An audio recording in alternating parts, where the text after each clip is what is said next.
Somehow we fell in love, then fell right out of touch. And ooh, that was hard, but ooh, here we are.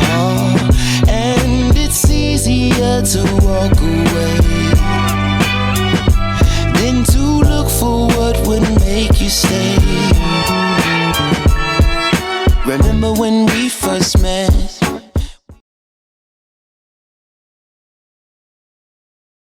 Good afternoon, everyone. Welcome to Nüfly session 42. We have a very exciting episode for you guys today.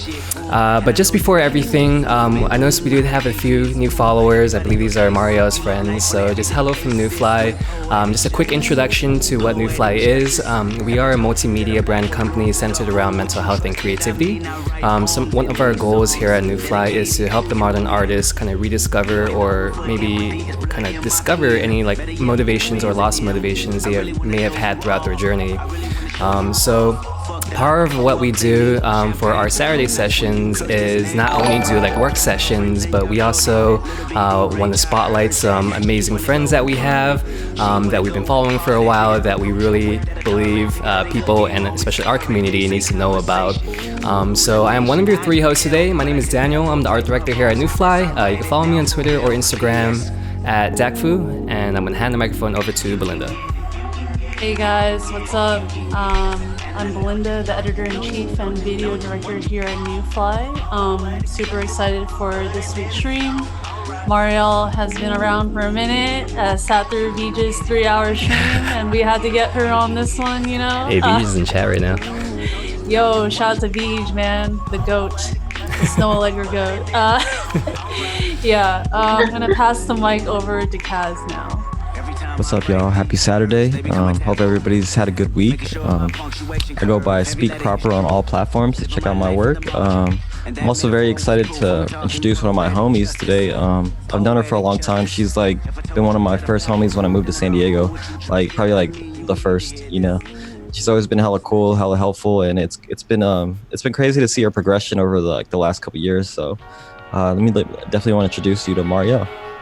Hi. What's up, guys? Marielle, if you want to briefly introduce yourself, maybe to our community also who may not be familiar with your work.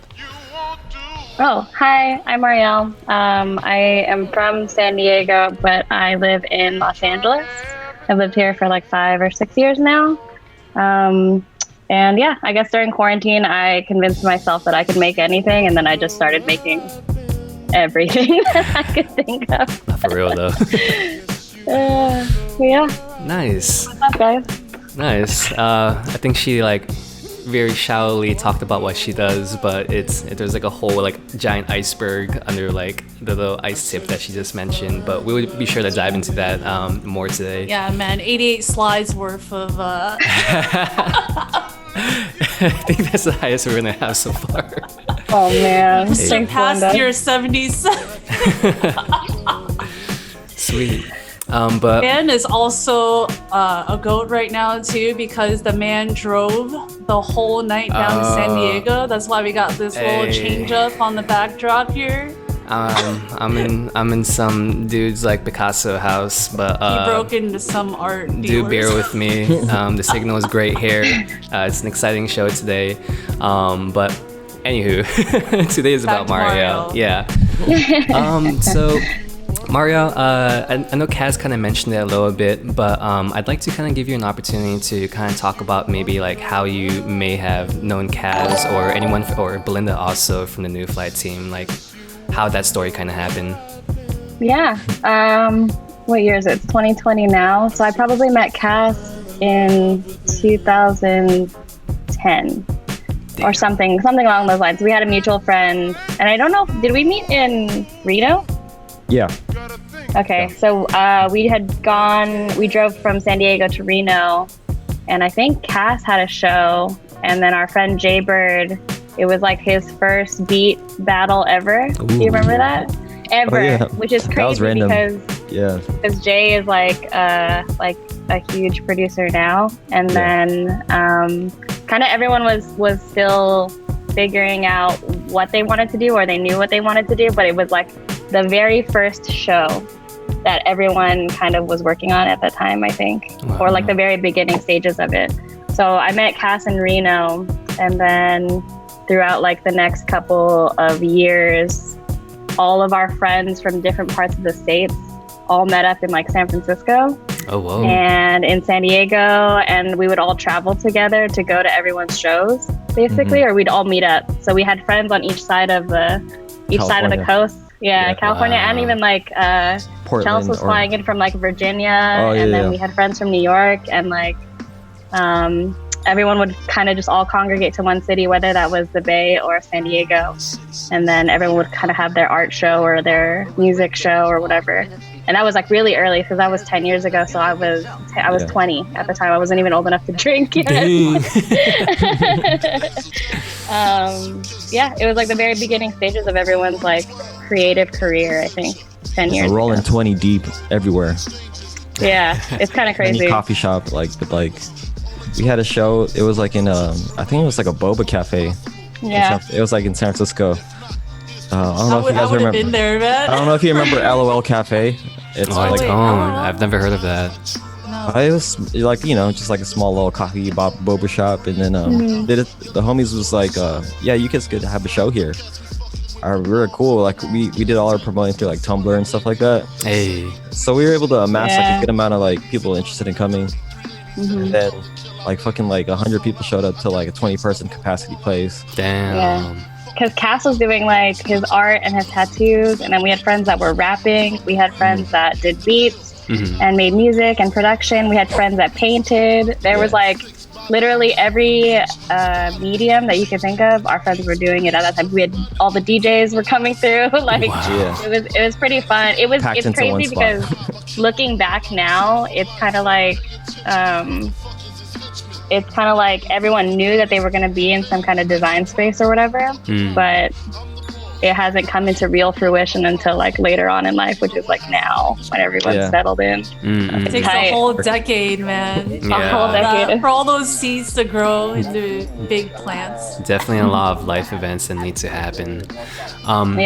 Just really quick, Mario, we have Matt Staygold in the chat. He's asking, is she going to open Pokemon cards? Maybe. Dude, Pokemon cards are going crazy right now. I know, bruh. Tell me about it. I have all my old cards that like all this talk about is really making me reconsider like putting them up or something. Dude, have you looked on eBay? I haven't. I got like... Get them appraised and shit. Yeah, maybe. But we're talking like tens of thousands of dollars. It's not selling. It's not like $1,000 or $100. People are buying Charizard for like 10 grand on eBay. It's because all the OG Pokemon card fans are now at that age where they can like drop that kind of money. Yeah, money. It's crazy. Like we got money now. Like the guy that wanted the card's like, I can't take it anymore. I'm dropping 10 G's on this right now. Got it. Just wild. Matt was showing me a post the other day, and someone's selling a pack of Pokemon cards for $89,000. Damn. Was this like a box or just like a booster pack? It's a box set. It's a box set. The boxes are bread. Yeah. I see. I feel like that. Like Pokemon is putting sneakerheads to shame right now. Like 9,000. What? Yeah. Well, they're on StockX stuff right now. Yeah. The hobby's on StockX. So it's like right now they're like tandem, like fucking sneakers and baseball cards, Pokemon cards, basketball cards. If you have a Kobe card or Jordan, that's a wrap. Probably worth a lot at this point. It's like the stock market right now. Yeah. for culture. Yeah, but that's the thing. You got to play what you know. Like I don't know stocks, but I remember what I played with when I was little. You know. Mm-hmm. Yeah. You just play what you know. Facts. We also have Vij mentioning, is this the original Tumblr meetup?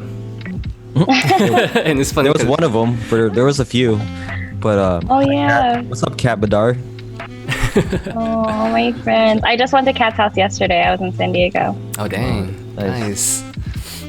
All right. There's people in here. That's cool. There are. Who else is up in here? What's up, Vij?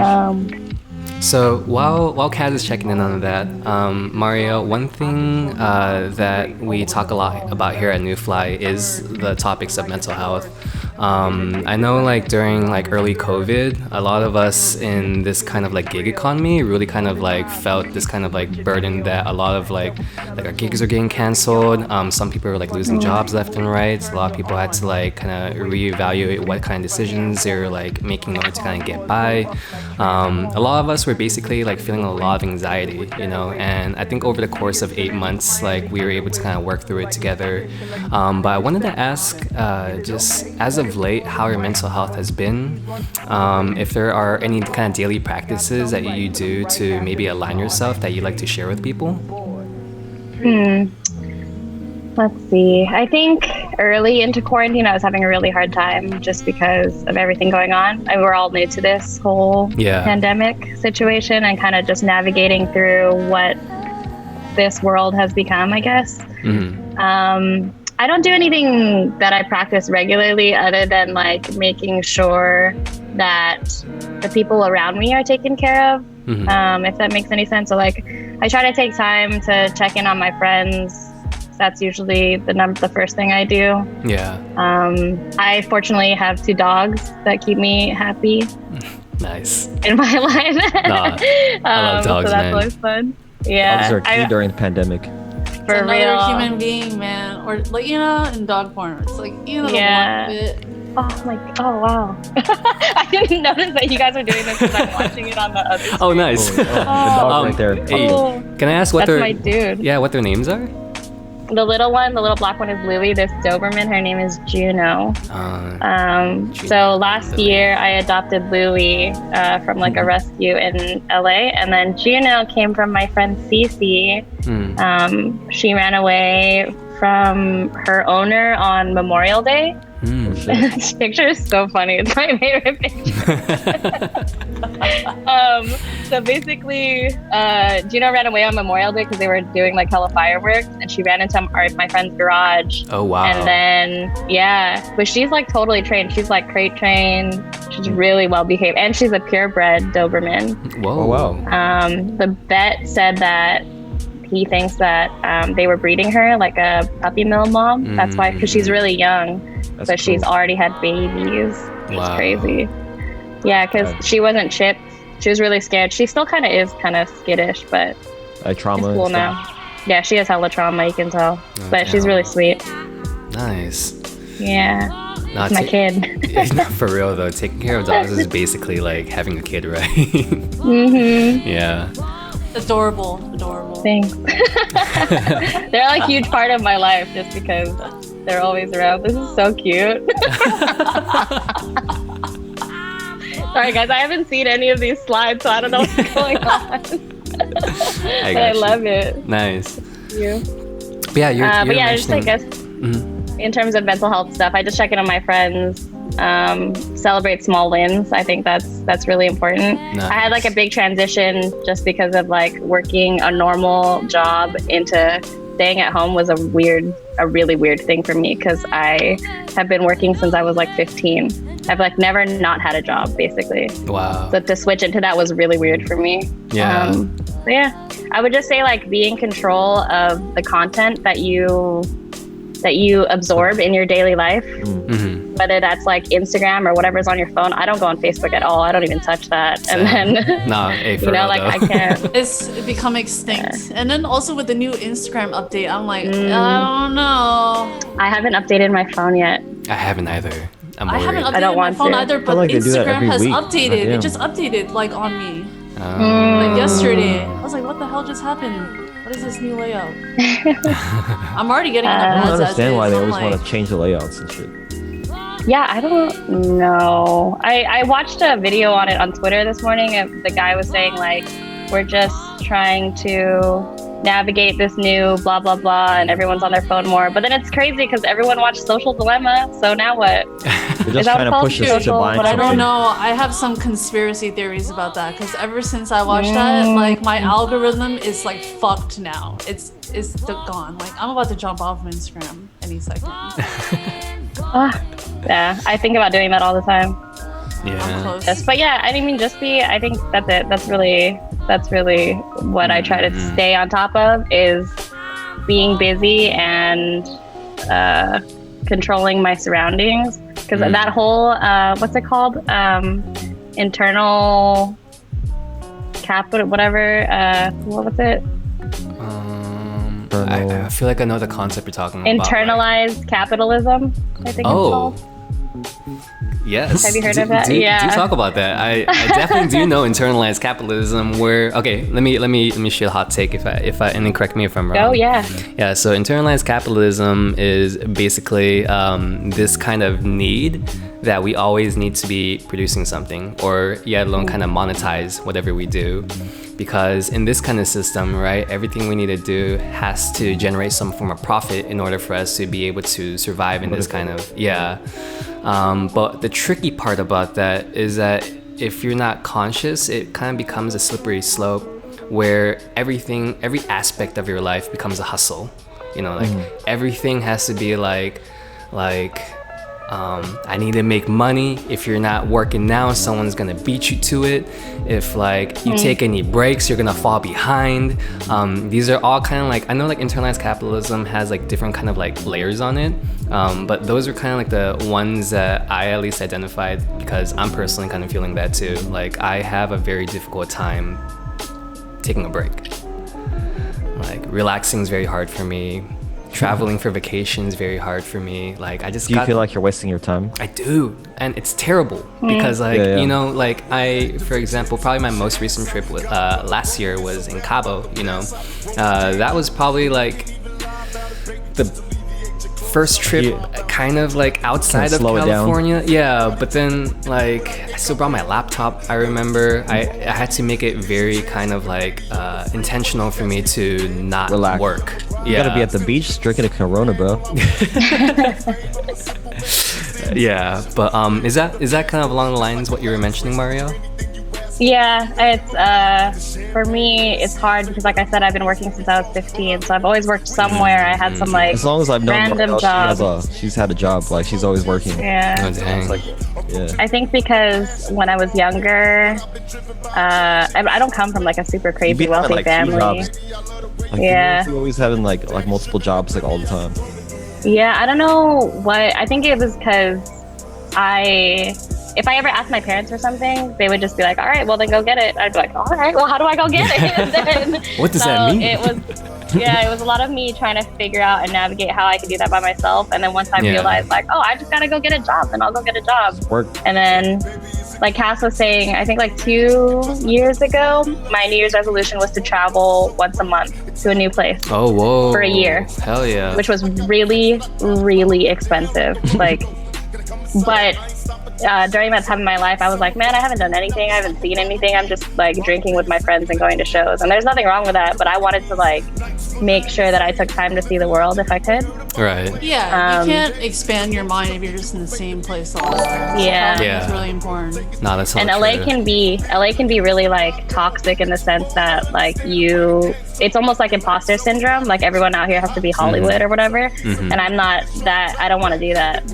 I'm not an actress. I'm not. And getting a job in LA, like you always meet actors and actresses and people that want to be in like production or show business, and that's cool if that's your dream. But for me, I was like, all right, I think I just want to travel. So that year that I was traveling, I was working at a country club where I was planning weddings every weekend. So I'd work there from 8 to 5, and then I'd work at a restaurant serving from 6 to 12.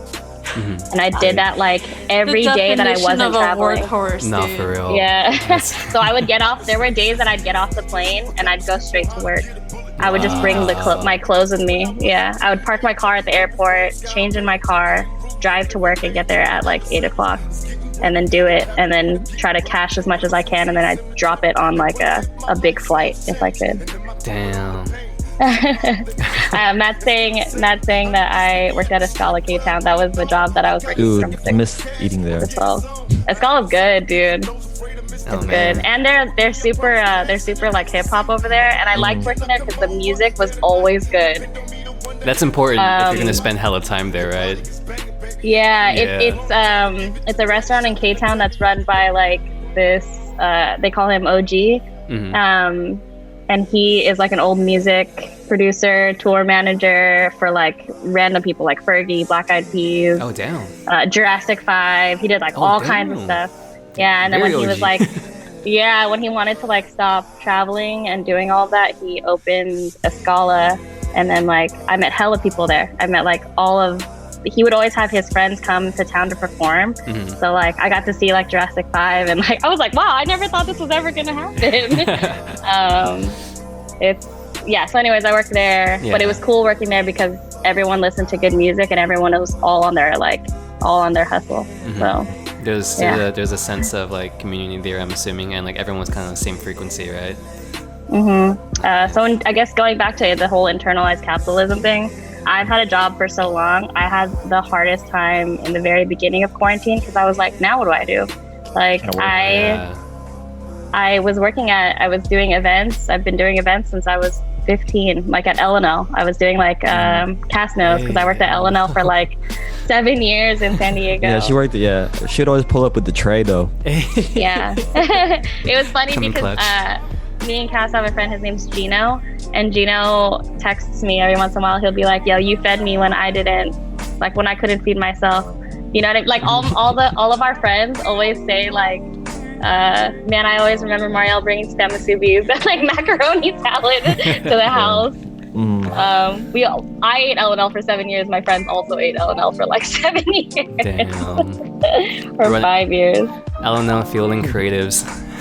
Yeah, basically.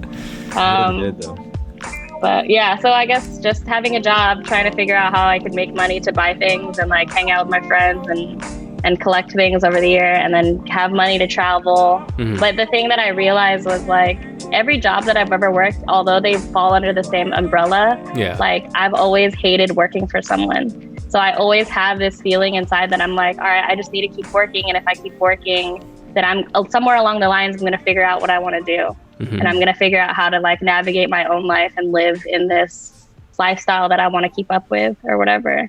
So that whole thing that you said about like feeling guilty about not working, I do that too. Like I went to Kat's house yesterday to meet her baby for the first time.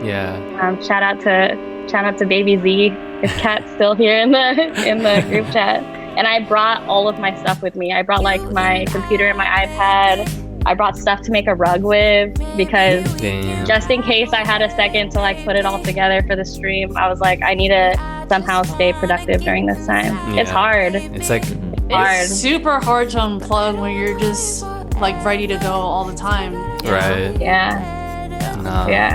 Like the only time I've ever really been able to successfully unplug is like going to Burning Man for like 7 to 10 days straight. Like there's no service out there. My phone's on airplane mode. Like literally I got out of Burning Man one year and my mom had been like calling and leaving voicemails. She was like, I thought you died. I was like, no, dude. Like I just had to unplug. But it's so crazy. Like that's what society has trained us into. Like we're supposed to be on call all the time before. Yeah, it's messed up, dude. Yeah. It's messed up. Yeah. That's hella true. But things weren't always like this. Just to transition it, Marielle, I want to give you the opportunity to kind of like take us back and to kind of like tell your story of maybe how you were first maybe introduced into the arts and into design and maybe into streetwear eventually. Like how old were you during this time? And if I remember right, you grew up in San Diego? I think when I had gotten out of like high school and I was going into college, I always knew that I didn't want like a corporate ass job. Like I just couldn't. I can't. I knew that from the very beginning that I don't like it when people tell me what to do. And I say this all the time to like everyone. I'm like, don't tell me what to do. I'll do it by myself. Renegade at heart.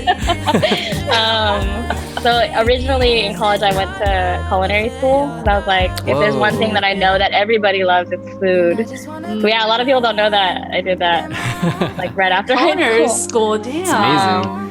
Did you finish? But that's just because I like feeding my friends. Huh? Did you finish?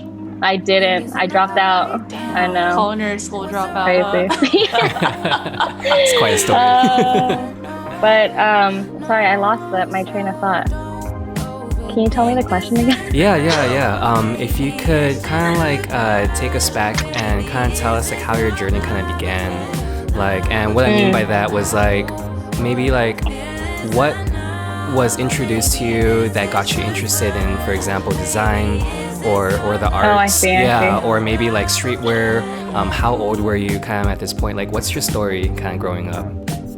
In high school, I took a clothing 1 class, which was like my first sewing class. Mm-hmm. And then after that, I got like super obsessed with it. My parents bought me a sewing machine for like my 15th birthday, I think. Mm-hmm. And then I always had trouble trying to figure out if I should take the elective that I got to be with all my friends, which was like dancing and color guard and things like that, or if I should take this class that I wanted because I wanted to make stuff.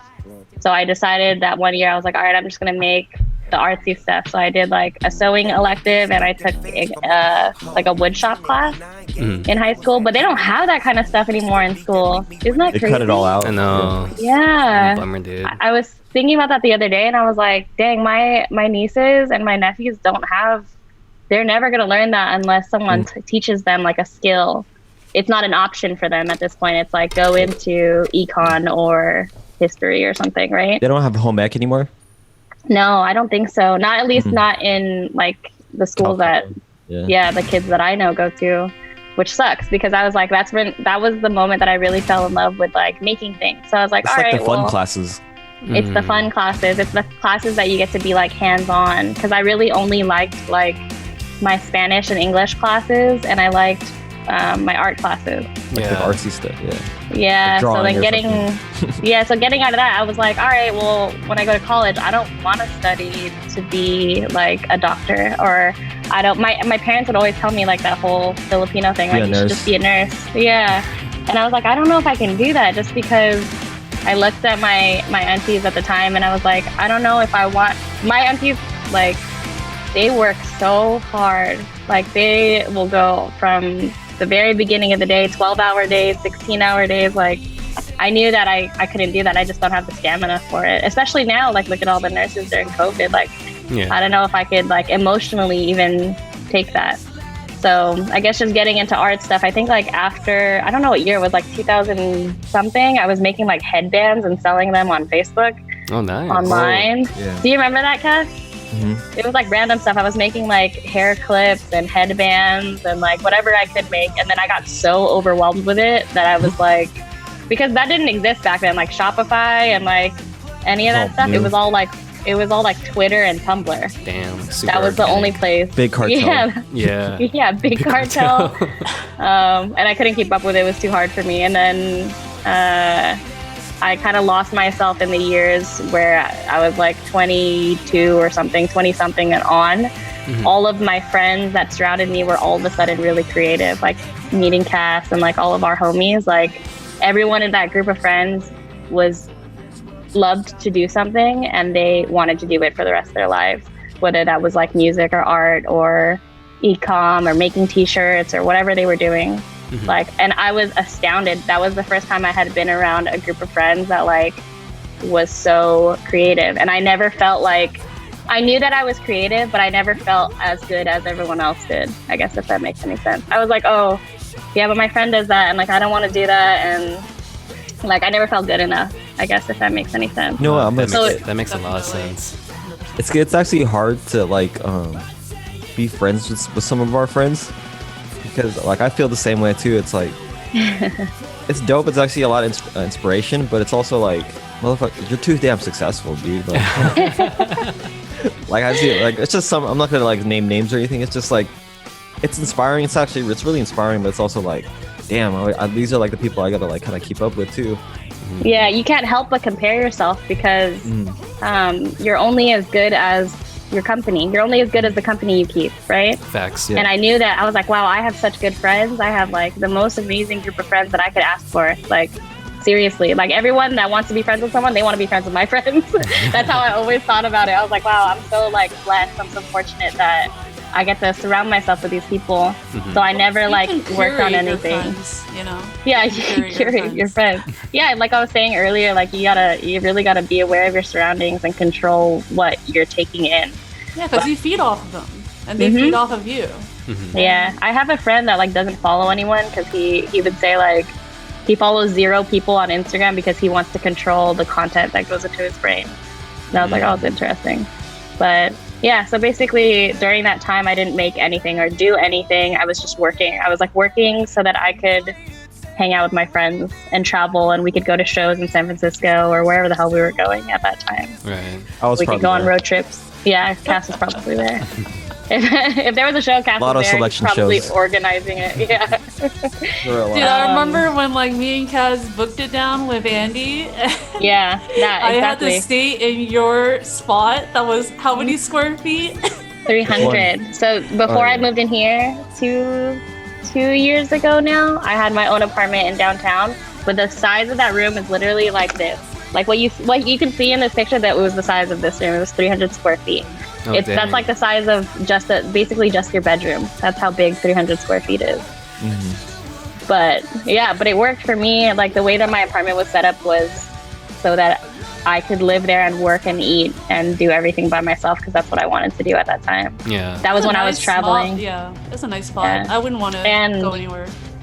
Yeah, exactly. And because of my view, I got to see like all of downtown. That was the first time that I got to wake up and see the city, and that in itself was motivational to me.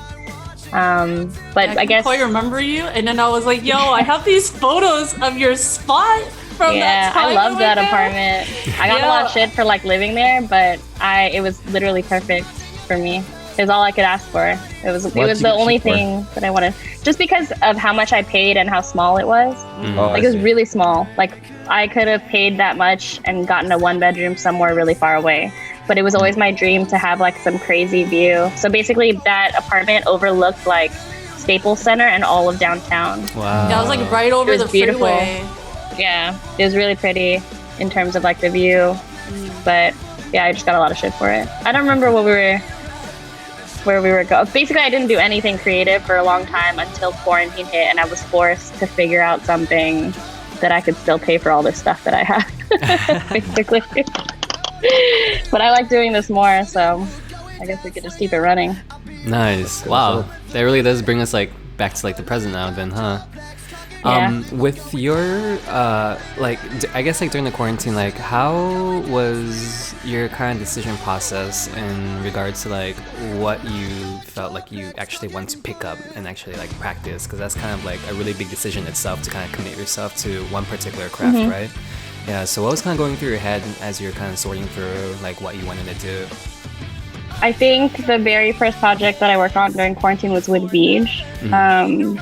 I was watching a bunch of people on Instagram sell masks, and we're talking like the day everything shut down, like maybe the week after they made the announcement that like we can't go outside anymore. And everyone was like, fuck. Yeah, exactly. This is like in March, like probably mid to end of March, and I texted Beej and I was like, yo, I think we should make like a mask outline like that people can just yeah, exactly, like a die line or a pattern if you're sewing, because I think it's crazy that like there's right now, from what we knew in that time, we were like, all I know is that people are getting sick and it's more susceptible to like our parents and our grandparents and little kids, and we don't know what to do. So I was like, I think we should make like a pattern that's easily accessible and that's free, because I think that it was, at that time I was like, it's fucked up. Like it's fucked up that people are selling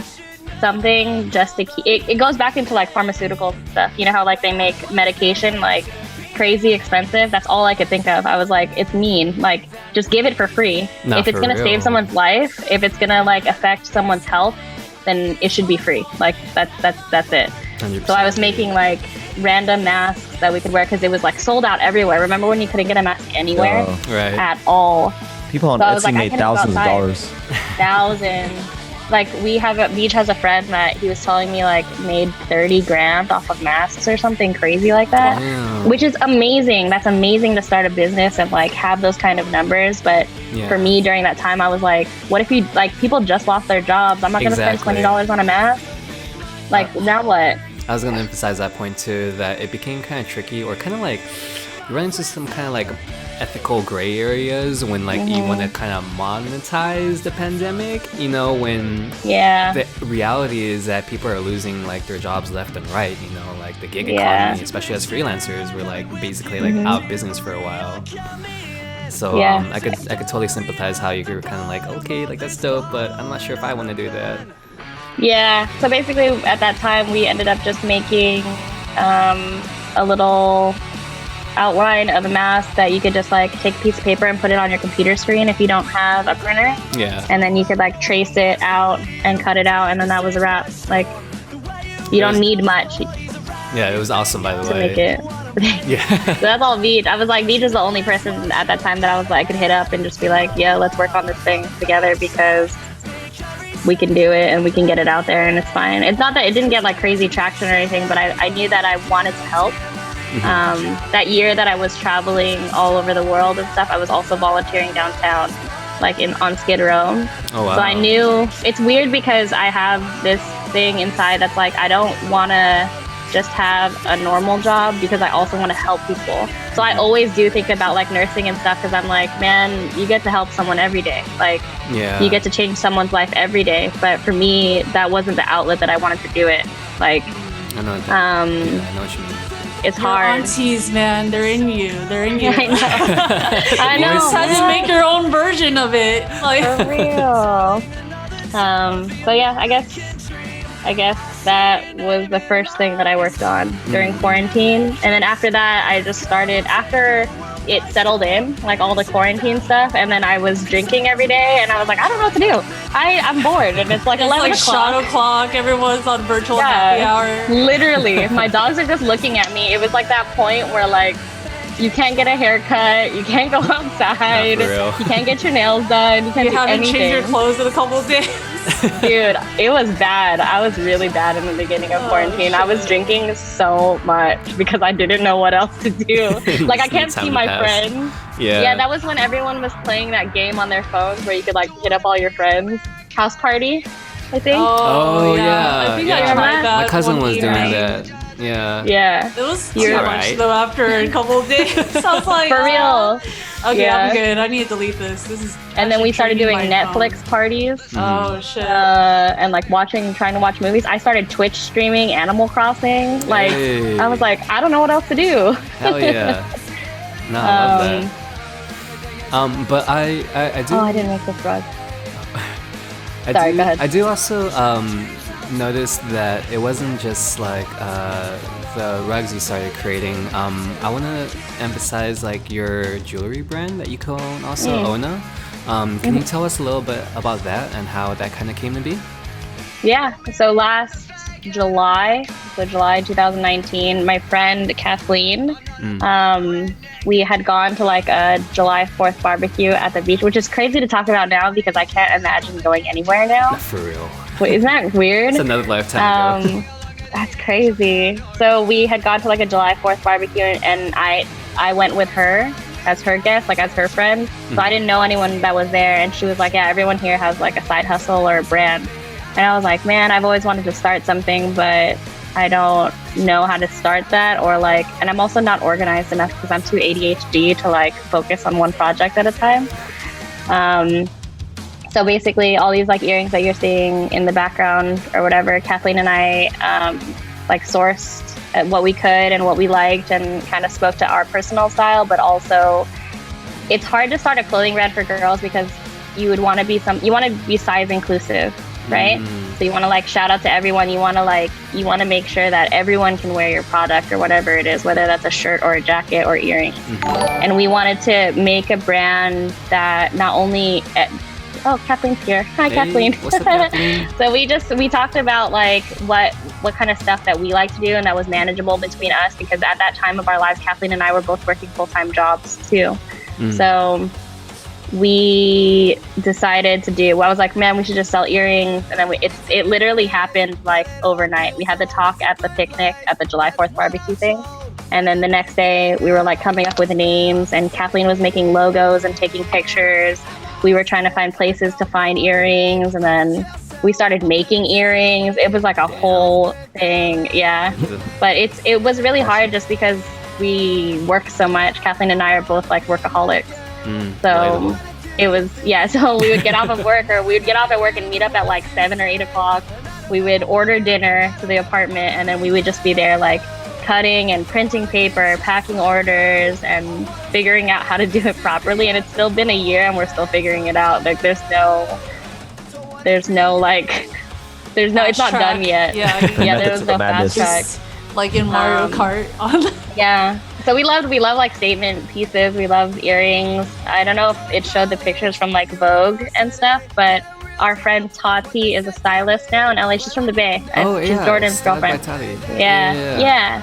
So Tati hit us up for some just like placement things, and we were like, yeah, pick whatever you want. And her shoot that she organized and planned and creative directed ended up in Vogue. And then I was like, wow, this is crazy. Like, this is crazy. But yeah. So we're not as actively doing Ona right now, just because the world is insane right now, and we're both figuring out what we want to do. But the cool thing about Ona is and it's done enough where like we're just packing orders and shipping them out without doing anything else. Like we stopped like buying ads on Instagram and doing all that crap because it's just doing it by itself. Just running it on itself. Yeah, awesome, amazing. Yeah. That's the goal. And shout out to like all of our friends like really supported us. Like everyone who's buying, I had like guys buying earrings, and I didn't expect that.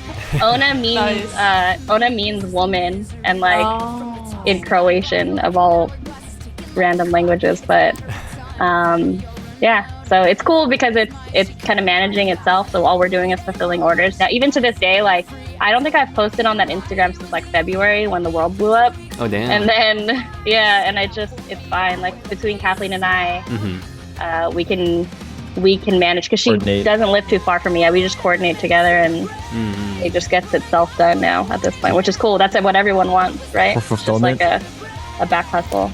Yeah, we're just doing fulfillment now. Passive income. That's cool. Passive income, man. Yeah, very lucky.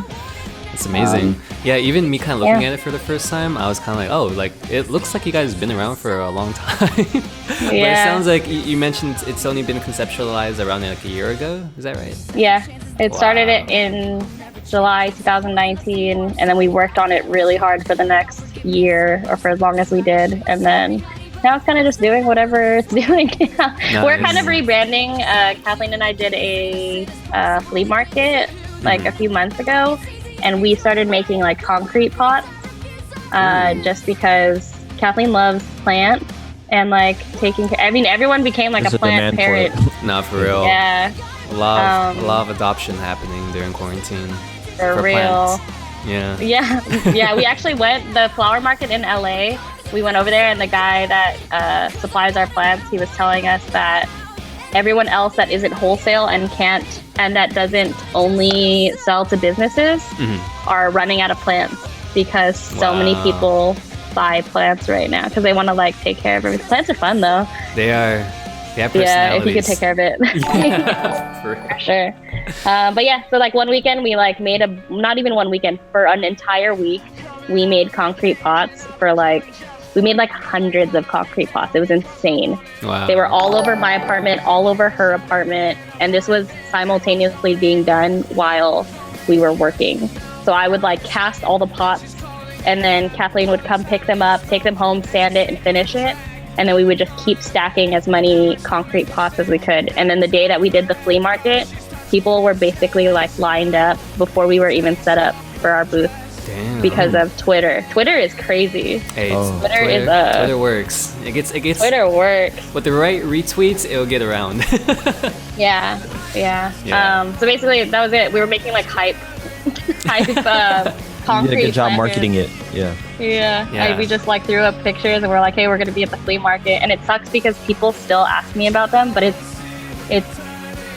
a lot to do. Out, that time. We sold like everything. I think I have one pot somewhere that I kept in my house. It's over there, but it's just it was a lot. And concrete's really cool because it's fun to work with. Damn. It's fun, and it's easy to break if you mess up, which also sucks.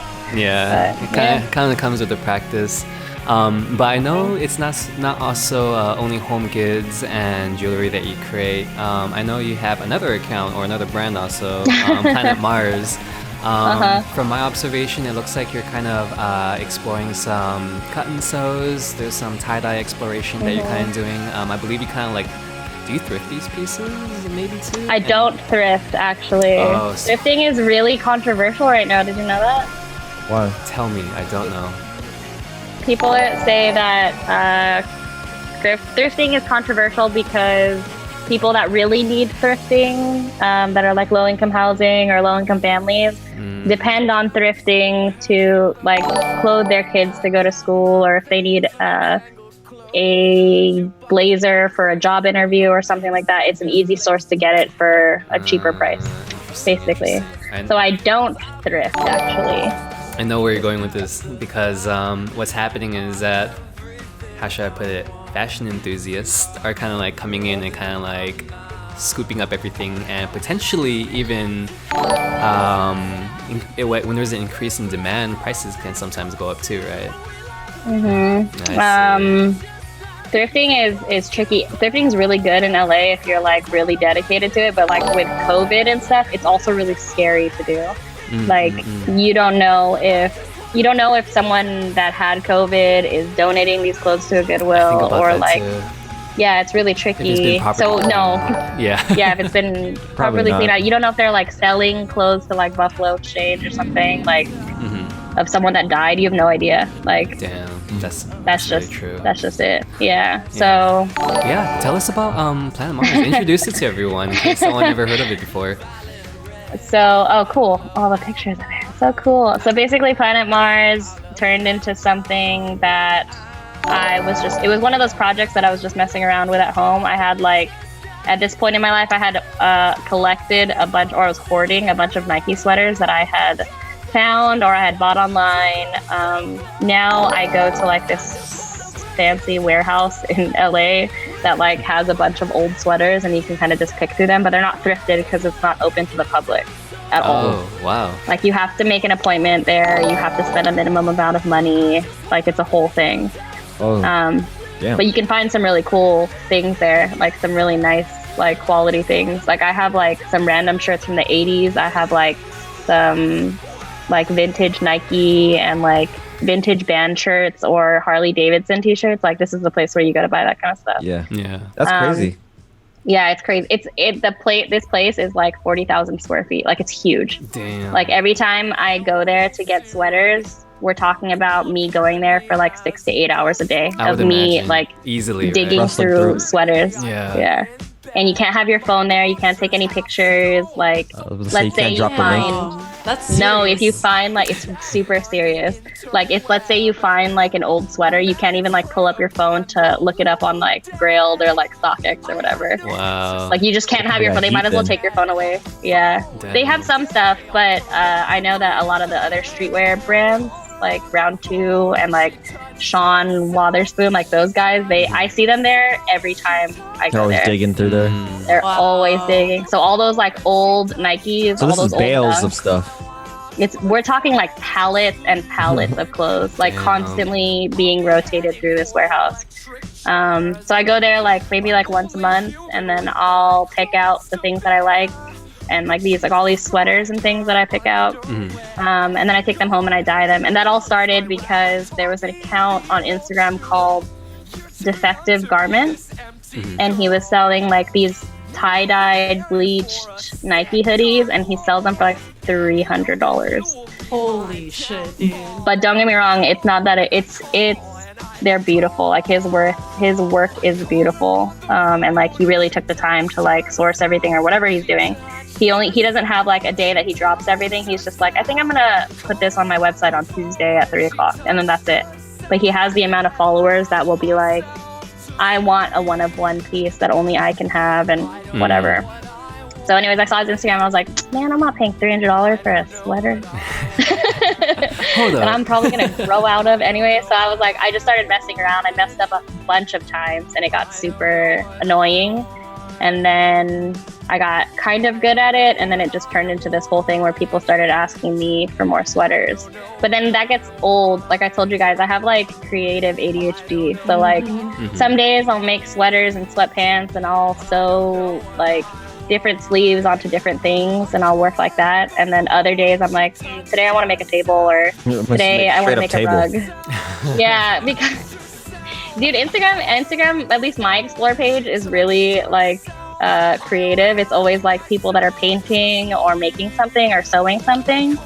I don't have like kids dancing TikToks or anything on my explore page. No influencers. You know what I'm saying? Yeah, I have like clothing things and like stuff that I think is cool that people made. Like I saw this girl make a dress out of vintage rice sacks. I've seen that. This is crazy. Yeah, I've seen that. Three ladies. Beautiful. Yeah.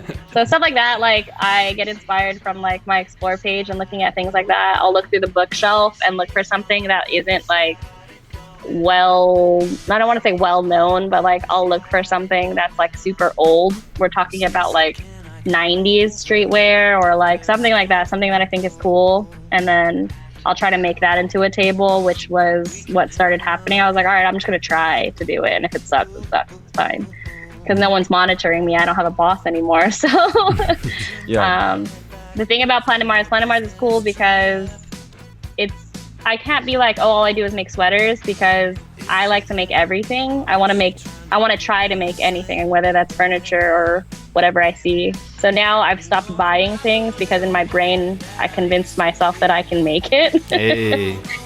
So I'll see something, I'll be like, do I want to buy that or can I make that? Do you want to take the Dude, easy 10 route? years from now, you're gonna build a house, and then you're gonna start building your friends' houses. That'd be tight, huh? I know, like in the I feel notebook. like you're building up to that point, though. You know what I mean? Like you're just altering your surroundings. You're like, I can do that better, and then you're saying, I can do that house better. Like, I wish I knew how to do that. That'd be really cool to build a house. Huh? Yeah. Hey, in I'm 10 all years, plotting now. You can start, building your team for that. She needs to see the right Instagram post come into her feed first, and then it will spark that inspiration. Build a tiny house in a weekend. Like a dog house. I could build a tiny dog house. It'd be cute. That'd be super That'd be kind of dope. That'd be a great start, actually. Yeah. Lots of people have dogs. Especially me. I have lots of dogs now. Hey. Mario, we have a question from chat from Brawny Dude 76 asking, hey, just joined. I'm from Angola. Excuse me if I pronounce that Where's wrong. Angola? But asking, have you ever made traditional tribal earrings? I have not. I don't know what that would entail. It's hard to do stuff like that just because not only do I not want to offend anyone, if I don't know the proper background of something, then I don't want to put it out there without being knowledgeable about where it came from. I guess if that makes any sense. No, it does. But no, I have not. That's a cool idea, though. Hey, maybe. Maybe one day. Nice. I have a quick question, though. How did you and Beej meet? Ooh. How did me and Beej meet? Is Beej still here? Beej, how did we meet? You know what? I actually feel like I met Beej at my house. Because Beej is like Mr. Popular. I think he's like Mr. Popular on like Instagram and Twitter. He's like everyone's best friend. He knows everyone. Like if someone knows someone, it's Beej. That's the running joke up here in the Bay too. It's like, oh, you know Beej? Yeah, literally. It's because of Twitter. I want to say it's because of Twitter and stuff. Yeah. And because Beej is that friend that you have that like will share everyone's work. We met at HQ. Was I drunk? I was probably drunk. This sounds right. Oh. HQ for those that don't know what that is. It's Cass's old house. How many versions of HQ are there? 4? 3? 5? We move to the new place every year. Yeah. 5, yeah, HQ 5, HQ PQ, HQ college, whatever. There were so many. PQ Penasquitos. Yeah. I think y'all was beefing with girls because they didn't say hi to all the girls in the house. Probably. Don't come into our house and not... Say me hi. and Kat don't even live there. Yeah, that's rude. But that sounds about right. Where I met my husband. That's true, too. So our friends from all over, so me and Cass's friends from like Reno, San Francisco, all congregated in San Diego one year. Wow. And they were all roommates. And then every year they would move to a new house. They would just keep getting better, I think. Damn. Each house got better with time. They got a little bigger. Like at first we had like a 2-bedroom with me and my friend. Then we decided to move in with like more of our homies. So it became like a 5-bedroom. And that house was just like ridiculous. Like the first time my trips was there. Hey. Lots of parties were thrown. A lot of memories. At HQ. Yeah, everybody's your birthday friend posted happened there. a picture of like an old Mac, like literally the first thing you guys set up in there is like the Mac first and the studio. speakers. That was Esther's stuff. Yeah. Everyone has kind of made their way through that house in terms of if they needed somewhere to stay, if they were too drunk to drive home, if they needed somewhere to live for 2 weeks. Like HQ was, it was headquarters. Like weeks? We took go from drunk as fuck to like, yeah, I'm gonna be here for 2 weeks, bro. Literally. But I mean, that's the good thing about having good friends like that. Like, right. Got your back. In our group of friends, like someone will take you in. There's never you'll never not have a place to lay your head, basically. There was a few years where I was never alone. Like, yeah. Like there was like, I don't remember a time of like being alone ever, but it was fun though, you know. Yeah. Nice. Those are real friendships right there. Grew in that house, in those houses. It's amazing. No, it definitely it reminded me a little bit of my college experience also, because we had what's called the Arch House, which is the house I still currently live at. But since like my housemate and I, like there were only 3 of us for the entire house, like we just had a lawful, like it kind of became the hub, you know, that it became your HQ. Yeah, like basically like whenever someone's like, hey, you guys trying to kick it? Yeah, oh come to Arch House. Just roll to this spot, yeah. Yeah, oh, house party? Oh, Arch, you know, oh, it's someone else's birthday party, Arch, you know, oh, games night, oh, Arch, you know, so we definitely had like a lot of bodies come through also. And it's funny that you guys mentioned that someone's staying for 2 weeks. We had someone actually stay there for 4 months actually. It was our friend. You better pay rent. He didn't actually. What? He's still trying to get it. It was Red actually. This was before. Red. Yeah, he was just for context, Marielle. He was one of my friends. Also from, I believe he went to SFC too. But during this time, he was kind of transitioning before he eventually worked at Everlane. But just pre-Everlane life, he was just basically couch surfing. Just surfing. Dude, yeah, we have kind of like indents in our couch right now because of just from his people, body. Yeah, people just. Oh my god. People just mob there. Crashing. Yeah. But it was right. it's always really nice, you know, like to be the host, you know, and to kind of like take in the homies, be able to like care for them, even if you let them do their kind of own thing. It was always kind of nice to just have like what Kaz was mentioning, like just someone there, you know, company. Like, yeah, just some company that kick it around. Yeah, they were shooting like music videos in the backyard. You can still find those on YouTube. There's a lot of stuff. There's a lot of stuff on the internet right now. Oh man. But I met Beach. I guess me and Beach met at. I'm gonna link you guys in the chat right now. When me and Beach met at HQ, but I was probably gone at some point, if you know what I mean. And then I had moved to LA. Yeah. And when Beach moved to LA, the day that he moved to LA, he came over and brought like a 6-pack. And we sat by my pool and like looked at the stars and talked about our goals, things like that. Yeah, that's the type of like chilling. That's that TST. Yeah. What's that? Too serious talk. Too serious. Yeah. So Vij and I bonded at my house over like a 6-pack, and then I think I've seen him every week since that happened. Basically, he's either always here or we're always out running around eating. Nice. Yeah, I've been seeing y'all eating all over. Vij and I we stay eating in LA. But that's just like, yeah, huh? I said y'all eating. We eating. Yeah, that's how we met. Nice. But Vij is that friend that you have that like shares all of his friends' work, and I always like that. He's all about community. Yeah. So what does it say? The day I moved there, we had beers and tried to figure out how to make money. Yeah, that too. We were talking about like, oh my god, we talked about everything. We talked about like Bitcoin. We talked about like e-com and drop shipping. Me and Vij like had this. Oh, you guys tried drop shipping? You guys did it.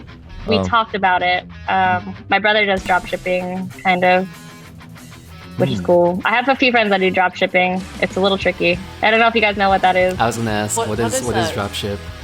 Dropshipping is basically an e-com site, so a website that you can buy stuff on and you don't ever see it. So you can basically be like, you're the middleman. So you're the influencer. So you'll make a website, and then your website will link to a coffee cup that is made and printed somewhere else.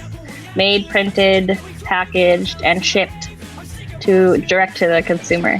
Oh, So you don't do anything. You design it if you want to Prints on design it. demand or something. Yeah. So you're just curating the products, but the products are coming from another business. Yeah. So like, let's say you started a website that sold coffee cups, and you had every different kind of coffee cup and mug. You had metal ones, you had porcelain ones, and yellow ones, and red ones. Basically, you would send them these people like a design. When I say these people, I'm talking about like you're sending China these designs. They're printing it for you, packing it for you. Yeah. And you don't pay for any inventory. The consumer pays for everything, and then you guys split the difference. You and China. That's drop shipping. But you can do anything. So every time you see like you can do an AC unit, like any. Yeah, you know how gotta like find they the always have those gadgets. Yeah, you have to find those like gadgets that like open your orange or something. You know, like things like that, like those kitschy random things that you always see at the fair. Yeah. Yeah. In a way, you're doing the marketing. Even like Fashion Nova. Like Fashion Nova was a drop shipping site. That's how big it can get. Dang. Yeah, it's like that kind of notoriety. Yeah. If you have something cool, I guess. Dang. It's like that. That's what drop shipping is. Yeah. That's amazing. Awesome. Yeah.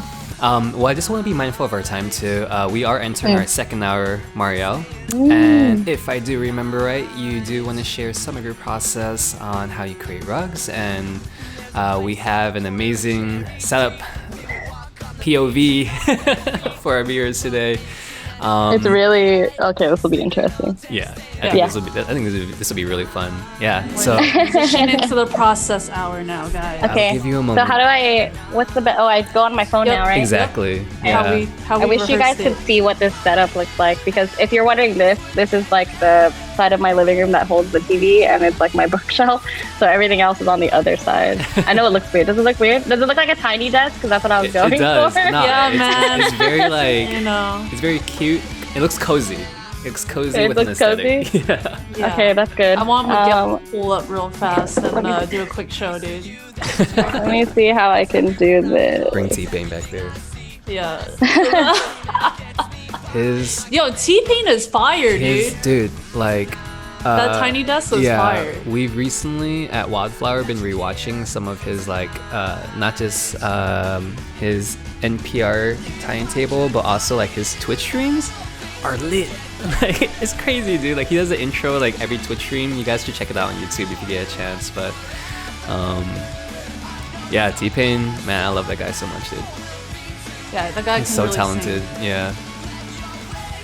Okay, I think I did it. Did I do Make it? sure you mute, Yeah. or I'll just mute you on your. Oh. Okay, got it. thank you.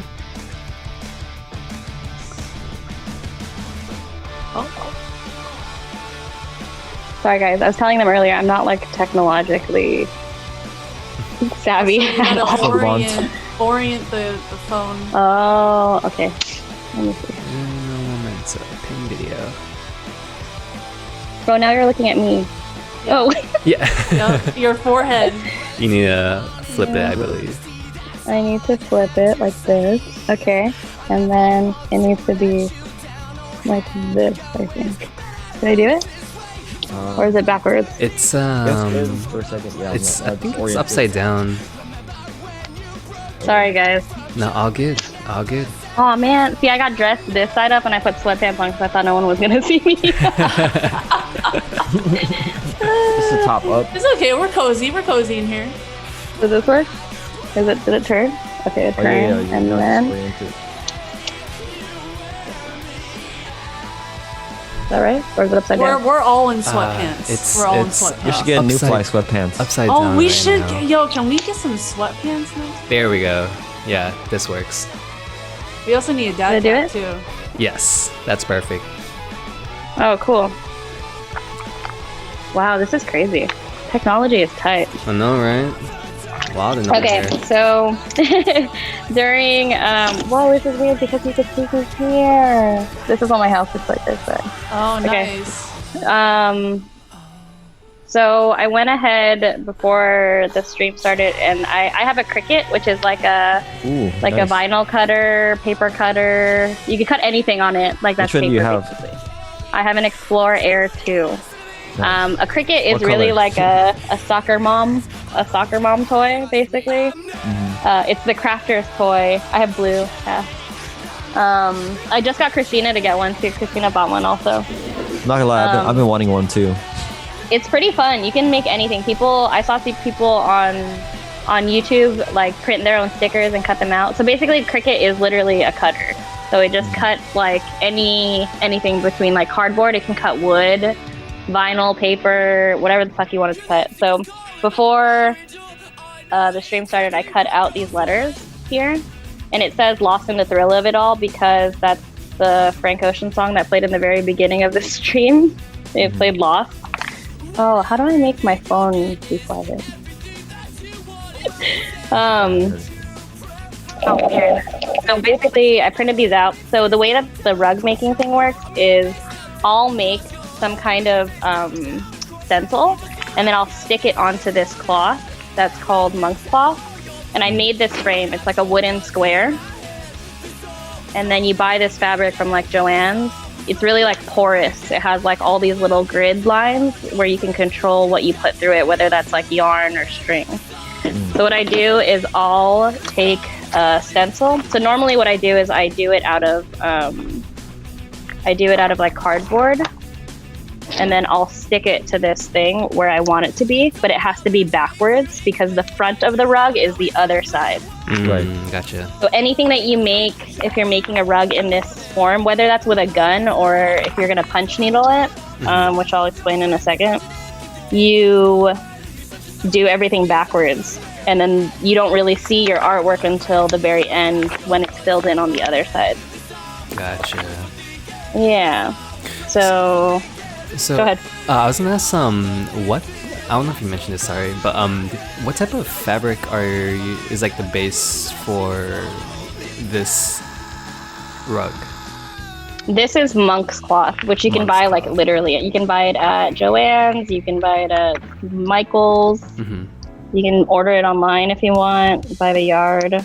It's pretty cheap. It's like $4 or $5 a yard or something. Nice. There's different standards though. There's like this kind, and then there's another one that you would use if you were using a punch, or if you were using a tufting gun. I'm sure you guys have seen those on Instagram already, because everyone's making rugs right now. Like everyone is making rugs. I just want to make my own rug. Yeah. You remember? I don't know, Cass. Did you see that guy? His name's Curry Goat. He makes like the food dogs. Oh yeah, he's hella dope. Yeah, he's gonna do this. He does the same thing that I do. Basically, he just uses his own design, right, and stuff. That's dope. That's like something his rugs is like something I'd want to get. Yeah. He's really good, and he's really like patient. It's hard to be like a crafter and be someone on like YouTube or whatever on the internet, because you have to like learn how to learn how to like talk to the camera and manage your craft at the same time. Yeah. It's time consuming. Multitasking for sure. For sure. Yeah. So normally what I would do is I would use like a transfer paper. So this is like, didn't we have a friend, Cass, that worked at the mall that would print stickers out? Was it Aki? Aki did that, but you know who did that too was Esta. Oh, really? Oh, then there you go. So we had a few friends that worked He's the one who trained them all. At the mall. You know those mall kiosks where you can like get any sticker you want made? Vinyl cutter. Oh, shit. Yeah, that's this. But except they worked at the mall. Normally I would use like a transfer paper and then just like slam this whole thing on. But I think I want the letters to be kind of funky, I guess. So basically, after I do this E, I'm going to stop. I don't know. Let's just go like this. So basically, all of the letters are backwards, and then on the other side, I'll be able to punch through, and it'll be straight. I don't know if you can see the letters through the thing. Yeah, kind of. But I see it really faintly. Yeah. Yeah, you gotta put light to it a little bit. Oh yeah. So I'll make a stencil like this, and then I'll spray it, or I'll go through it with I'll spray it with spray paint, and then I'll go through it with or I'll do it with a Sharpie. Basically. I see. Yeah. It blocks it out. Yeah. Cool. That's smart. So then when I take these off, the letters will be there. I was always curious on how to make the rugs. No, the stencil for like whatever design you're trying to do. Dang, I'm just getting paint on my nails. I'm gonna get gloves. Oh no. Need them nitro gloves. Yeah. Feel free to Can I grab get gloves. gloves? She's hand Okay, give modeling me for 5 us seconds. right now. For real. My gloves Those are nails like- look nice, man. Yeah, I want Thank you. The world is open again, somewhat. That's like Oh no. I still haven't gotten a haircut since February. I need a haircut too. his girlfriend haircut. Oh, the best. It's like so much Is it worse close now than enough? it was when it started quarantine. Like we're on what 10 million cases right now in the US on COVID. What the hell, dude? So basically, I'll pull all these letters off now, like this. As long as I can see the outline of whatever it is, because I've seen other people and the way they do it is like they'll make the design on Photoshop or on Illustrator, and then they'll throw it on like a projector and then project it onto their fabric and then trace it with a Sharpie. Oh, That's like another way to do it. Yeah, we've seen our friends Open Daily do something very similar to that. When they were kind of painting on a table, they would project it onto the table to do this the pencil outlining first. Oh, that's cool. Yeah, That was a beach inspiration too. He had texted Jess, what was it? Going through the emotions. Yeah, and she like, Oh, I saw legit that. took and then I heard Beach was getting a tattoo. they're supposed to. that true? I mean, she got it already, so I saw that too. yeah, Ooh. Waiting for serious. video to respond to this one. yeah. I need to put my frame up, so I'm going to use these VHS tapes to like balance them out, if that makes any sense. Akira, dang, Akira on VCR? That's wild. that's dope. VHS. Oh, Is it VHS. Sorry, Man, VHS. boys in the goes hood into- too, though. Man, Hold on, let me see. Okay, so what I'm trying to do right now is I'm trying to create space between the table and the frame so that I can punch through it easily, if that makes sense. So I have 2 kinds of punch needles. This is the crazy thing is this kind of crafting is like an old lady crafting. Hey, Right. That's what this is. This is like embroidery or like crocheting, like something that your grandma would do. I bought a book on it like 2 years ago somewhere, and where the fuck is that book? I bought a book on it, and I was like mesmerized by the things that people can make, and I was like, man, I could do that. And then it wasn't until quarantine that I actually had time to like try to do it. But yeah, so basically I have 2 kinds of punch needles. I have this one, which is like really big. Is it in the frame there? This one you can hold like really thick kinds of yarn like this. It's like really fluffy. And then your picture at the end will be like really full. And then I have like a smaller yarn that I just got, because when we had talked about the stream, I was like, oh, I got a new toy, which is this little guy. ooh. And this one will take like smaller pieces of of yarn, which I'm gonna do with this. how much is something like that? Is that tool? These little things are like $7 or $10. Okay. It's like Pretty nothing at affordable all. Crafted, huh? It's an affordable craft for sure. You can get this on Michaels. You can't get punch needles on Michaels, but you can get you can buy them on like Etsy. I can link you guys if you want, because I bought mine on Etsy. You just have to decide what size you want to get, if that makes sense. Yeah. For sure. Hey, where's my folder? Sorry, my bad, y'all.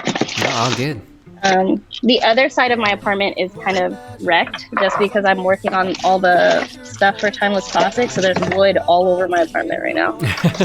Which is why we're facing this way, realistically. Yeah, how many orders do you guys end up having for that? Oh, too many, I'm waiting I for think. Oh, you are? Yeah, we're shipping soon. That's also another project in itself. Yeah, when I bought it, the disclosure was like, yeah, expect 4 to 6 weeks for production. Hey, Yeah, for real. Yo, but that's Talking to because person. Pre-order right there, dude. that's when you know it's handmade, good. dude. Yeah. Handmade stuff is hard. I'm gonna try to use this because I can't find my threader. But basically, you throw this piece of yarn through the hole in the back. So like this, it'll be like that, and then it'll go through the needle and then through this little hole. Nice. And then that's it. But I'm going to show you how that works, but I need to get it through this little one. Actually, I low-key remember doing stuff like this in middle school, but it's been like so long. Yeah, this kind of thing is like a camp craft. It's like some people make some cool stuff. I've seen some amazing things. Like some people do like pillows, or like it doesn't even have to be a rug. It could be anything you want it to be. Mm-hmm. I've seen people make ones that were like as big as their wall. It's insane. That's wild. That's dope. That's a super fun project. Yeah, seems it like just you takes a can lot zone of out on patience. it. It seems like you can zone out it for hours, just kind of meditative, just like just doing it. You know. I usually do it when I'm like watching TV. I'll like sit on the couch, and because you get to the point where you don't have to look at it anymore, because it's literally just coloring. If we're being honest. Yeah. Hey, what up? With a big pick. Yeah. What up, Gerald? He just subscribed. Hey, Mendoza, thank you for the Hi, subscription. Mario, while you were doing that, we had Initial RT and Jason Jazz Leo. Just kind of rooting you on right now in chat. Hi. This is tight. I started streaming Animal Crossing like at the beginning of quarantine because I didn't know what I was doing, and then I was streaming from my work computer, and then when my work shut down, they took my computer, and I was like, well, now I can't do anything. So here we are. But yeah. I'm having trouble because this is new and I've never used this New one tools. before. Yeah, take your time with it. New tools, but it should be cool once I get it inside. Maybe I can do it with something. This is a lot of my process too that I realize is because I'm a little bit crazy. I spend a lot of time trying to figure out how I can fix something or a different way that I can do it. So this is like the actual process because I didn't think this all the way through. So my bad, y'all. Yeah, no, all good. That sounds about right. Like anything you kind of like pick up new, it does kind of require like that little initial what the hell is this kind of phase. Tweaking. Yeah, that's the fun part. Yeah. Is this the fun part? No, it's not. It's not the. I know, for real. The fun part's when you just get in the motion. Yeah. This is a part where it's more so just kind of getting into work. Yeah. Yeah. Is there anyone else in the chat? Do you guys have any other questions I can answer while I'm figuring this out? Yeah, shoot away if you have a question. If you guys could make a rug, what rug would it be? Do you know? Ooh. Maybe I like how you can make original designs too. Yeah. Yeah. Maybe we the three of us can answer that question. Kaz, if you want to go first. I think I would make like the there's this character from the yokai lore that I made. So he's the umbrella little monster dude. So I have that on my shelf. Damn. Yeah, I think that'd be cool to do as a rug. Damn. Just the shape, based on the shape and stuff like that. So basically, as long as you can get your picture onto this kind of canvas and understand the colors, I guess if that makes any sense, you can make it. Like, it's not that hard. Can you draw like with pencil on there too? I would just use a Sharpie just because your pencil's going to get lost. And then if you start, let's say you start using like white yarn, it's going to get all dirty, I think. Interesting. Yeah. My apartment turned into like this little craft house, and now there's stuff everywhere. Can imagine. Yeah. Can imagine. I mean, you can already see from all of this the stuff. amount of neglection that some corners may need.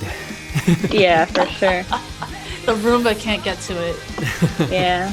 All right. So basically, what you do in the very beginning is you get your picture onto the canvas, and then you take your punch needle, which is what this little wooden thing is, and you feed your yarn through it. But then you don't need to like do any knots. It's not like sewing or anything. And then when you punch through your canvas, there's like all these little tiny holes. Can you see that? Yeah. Oh, okay. So yeah, so when you go through here, the other side is going to be the yarn. So I would just go through each little hole, basically. So it's literally, if we're talking about coloring, it's literally coloring. Like if you know how to color something, that's what this is. And then on the other side, hold on, let me try again. The cool thing about this kind of rug making is that you can pull it out if you mess up. Oh, nice. Like you can restart. Yeah. It's not. You can't do that with everything in life. Yeah. All these little holes. Yeah, you can just tattoos. refill them in. For babies. For real. Yeah, how long was God. that tattoo session yesterday, Dan? I got there at 12:30. I left at 7.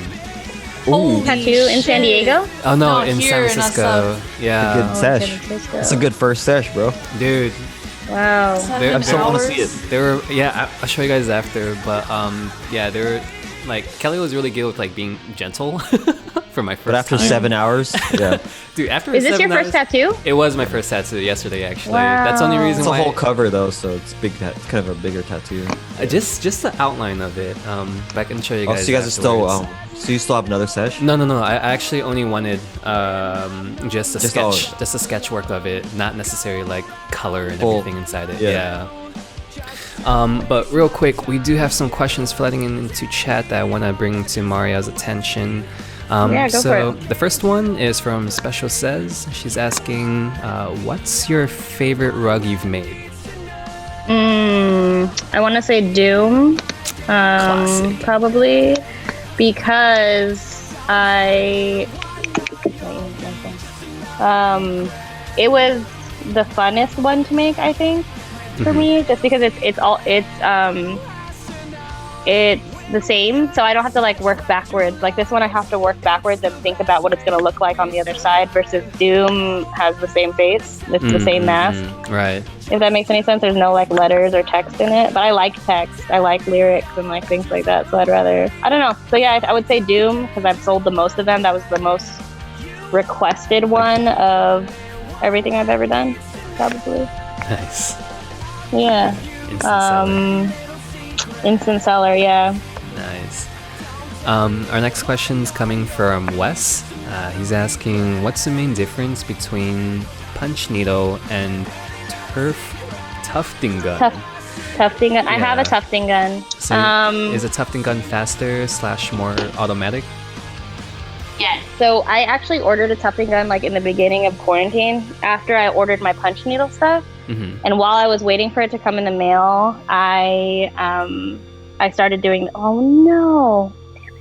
I started doing this, and then it's just faster. It's faster, but it also takes more precision. Like the setup for that is a standing frame. So this white cloth has to be stood up. So you would take like clamps and then put your frame on a table and stand up and shoot the gun through it. Damn. So the way that the sounds gun, fun.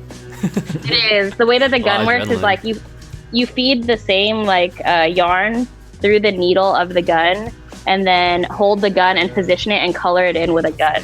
The only thing it's different because the gun is heavy and it's kind of like a pain in the ass to do for like A big 6 piece, hours. Yeah. Or I a can big imagine piece. that. Yeah. But that's how all rugs are made. All rugs are made that way. Like if you have a rug in your house, it's probably made that way if it's not like crocheted or something Wow. or sewed together. Nice.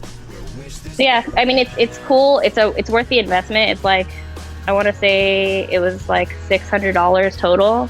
Like if you buy all the equipment and get a frame and some wood, you have to build all of that stuff yourself. It doesn't come like ready to go. Mhm. They send you like a box of wood Oh, damn. that you have to like Damn. put together and then set yourself up, and then you got to learn what kind of like string and threads you like, because they have most rugs are made out of like 100% wool, like the really nice ones, and that's super expensive.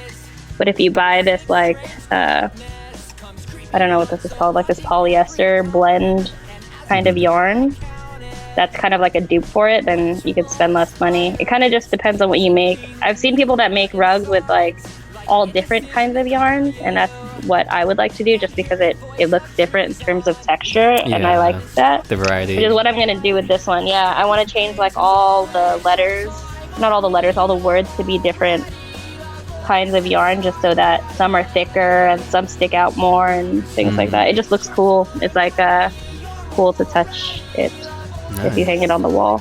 Oh yeah. Yeah. But yeah, I think Doom was my favorite one. Yes, the Doom one is dope. Is that what it says? Yes. Yeah, but it's like it's super physically straining. Like this punch needling thing I can do while I'm like watching TV or like hanging out at home. It's not like stressful. If you're doing a gun, you have to like commit your time to it and like throw on some music and work at it for like hours or days or months. It's really long. It's a really long process. Yeah. And if you mess up with your gun, you can't really fix it like you can fix it on here because it's just so strong. Dang.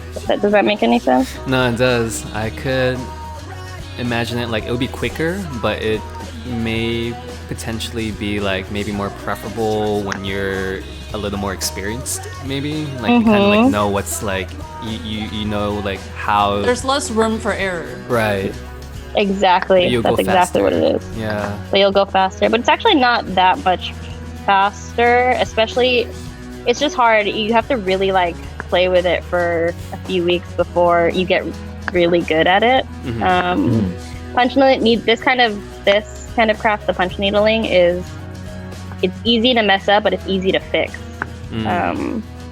Which is cool too. Personally, I would prefer that. Yeah, it takes a long time, but you can do it. They both take, honestly, I think they both take the same amount of time. Except the other one you have to stand up, and I like to sit doing this. That makes any sense. I'm going to sit right now, actually. Yeah, please do. Okay. So, what I'm doing right now is I'm basically filling in all of the white lettering that I stenciled on, and then once I finish this T, I'm going to flip it over and show you what it looks like on the other side of it. Nice. The cool thing is if it's not perfect, you can go back and fill in the holes that you missed if you want to. But yeah. People really like rugs, I think, because they're all stuck at home, so they all want to decorate their houses now. I think that's why plants are so popping right now too. Definitely. Yeah. All my mom's Plants been are doing is poppin'. like looking stuff up because she's about to do like a huge remodel on the house. Like she wants to open up the kitchen and she's gonna add in a sunroof. And it's like, Wow. it's gonna be It's gonna be an upgrade. Yeah. I just thought of a rug With that idea. Dior one though. on too. I was like looking around for icons that I thought would be dope, and I don't think anyone's done this yet. But if you go to Mac Miller's Instagram right now, the icon that he has, it's like a submarine looking dude, it's like a blue backdrop, but it's like a futuristic looking diver. Like it's pretty dope. I feel like that might be a dope like rug. I'll just send this to you. Everyone has like different, yeah. So that was, I don't know if you saw me flip it over. So this is still the back side. So I'm going to go back in and try to like fill in where I thought I saw some holes, or like where I thought it wasn't as consistent, and I can just go back and fill in. Like the cool thing is I've seen other people that do rugs like this, like that do the punch needling, and they'll do both sides. They'll punch from the front and from the back just because they want to change the texture. Nice. The other side of it, where it's finished, is called like the pile height of the rug. So you can see that it's like, now it's puffy. And then once I go around this like with white or tan or brown, the letter will suck itself in because all of the yarn will be pushed together. Gotcha. And it'll be like a perfectly shaped T. So now it's going to say lost in the letters are. You can see like the black through it now. Yeah. This is exactly where it would be. So it's cool because you can kind of like map it out, and all of this like black paint that's underneath you won't be able to see anymore because it'll be covered in yarn. It's amazing. But yeah, it takes a long time. Yeah, I was gonna ask. You were mentioning that you sometimes like watch movies. Like, what's some shows you've recently been into? And if you could recommend any, maybe a hot take to our viewers on which shows to check out too. Ooh. My favorite things that I've seen. Oh, dude, there are so many good things that came out during quarantine. I just finished Queen's Gambit last night. Nice. Yeah. And I finished that. Dude, did you guys watch that? Dude, That's Belinda's favorite show. I'm Is obsessed with Belinda's it favorite right show. now, dude. I think I've rewatched it like 4 or 5 times now because I'm so bored. And I have It's funny nothing- because I saw a tweet. You know Lou? Lou Yeah. tweeted like, she was like, Beth is definitely the Beyonce of chess. I was like, she is, dude. That's the best way to put it. It's so funny. Man, yeah, that shows like it's also I really appreciate the production. Like they made chess look really cinematic. That is hard, dude. And I feel that. they played around with a bunch of techniques. So it's like it's like they gave me like a 9-hour movie to kind of dissect. Yeah, I agree. 'Cause It's It was like beautifully shot. really well thought out. Like the writing was so good too, and it didn't feel cheap or like cliched at all. And yeah. Queen's Gambit is, I definitely suggest that. I was so sad. Oh my gosh, it's been a long time since something made me cry. I definitely cried a bunch. Yeah.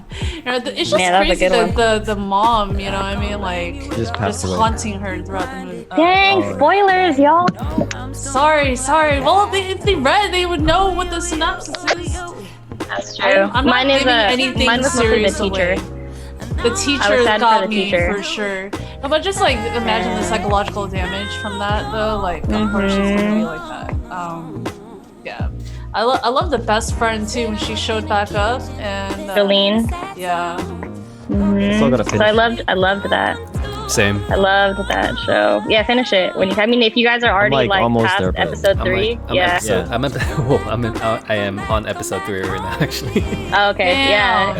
Once you get past still that, it's gonna get really super behind. Yeah. Yeah, it starts getting really good in the middle, and then also all the stylists on that show. Man, the wardrobe is fire, dude. Like, good. Yeah, she looks it's good. like She's so pretty. It's that like you see mid-century. the progression of her wardrobe too. Like it gets better and better by the end.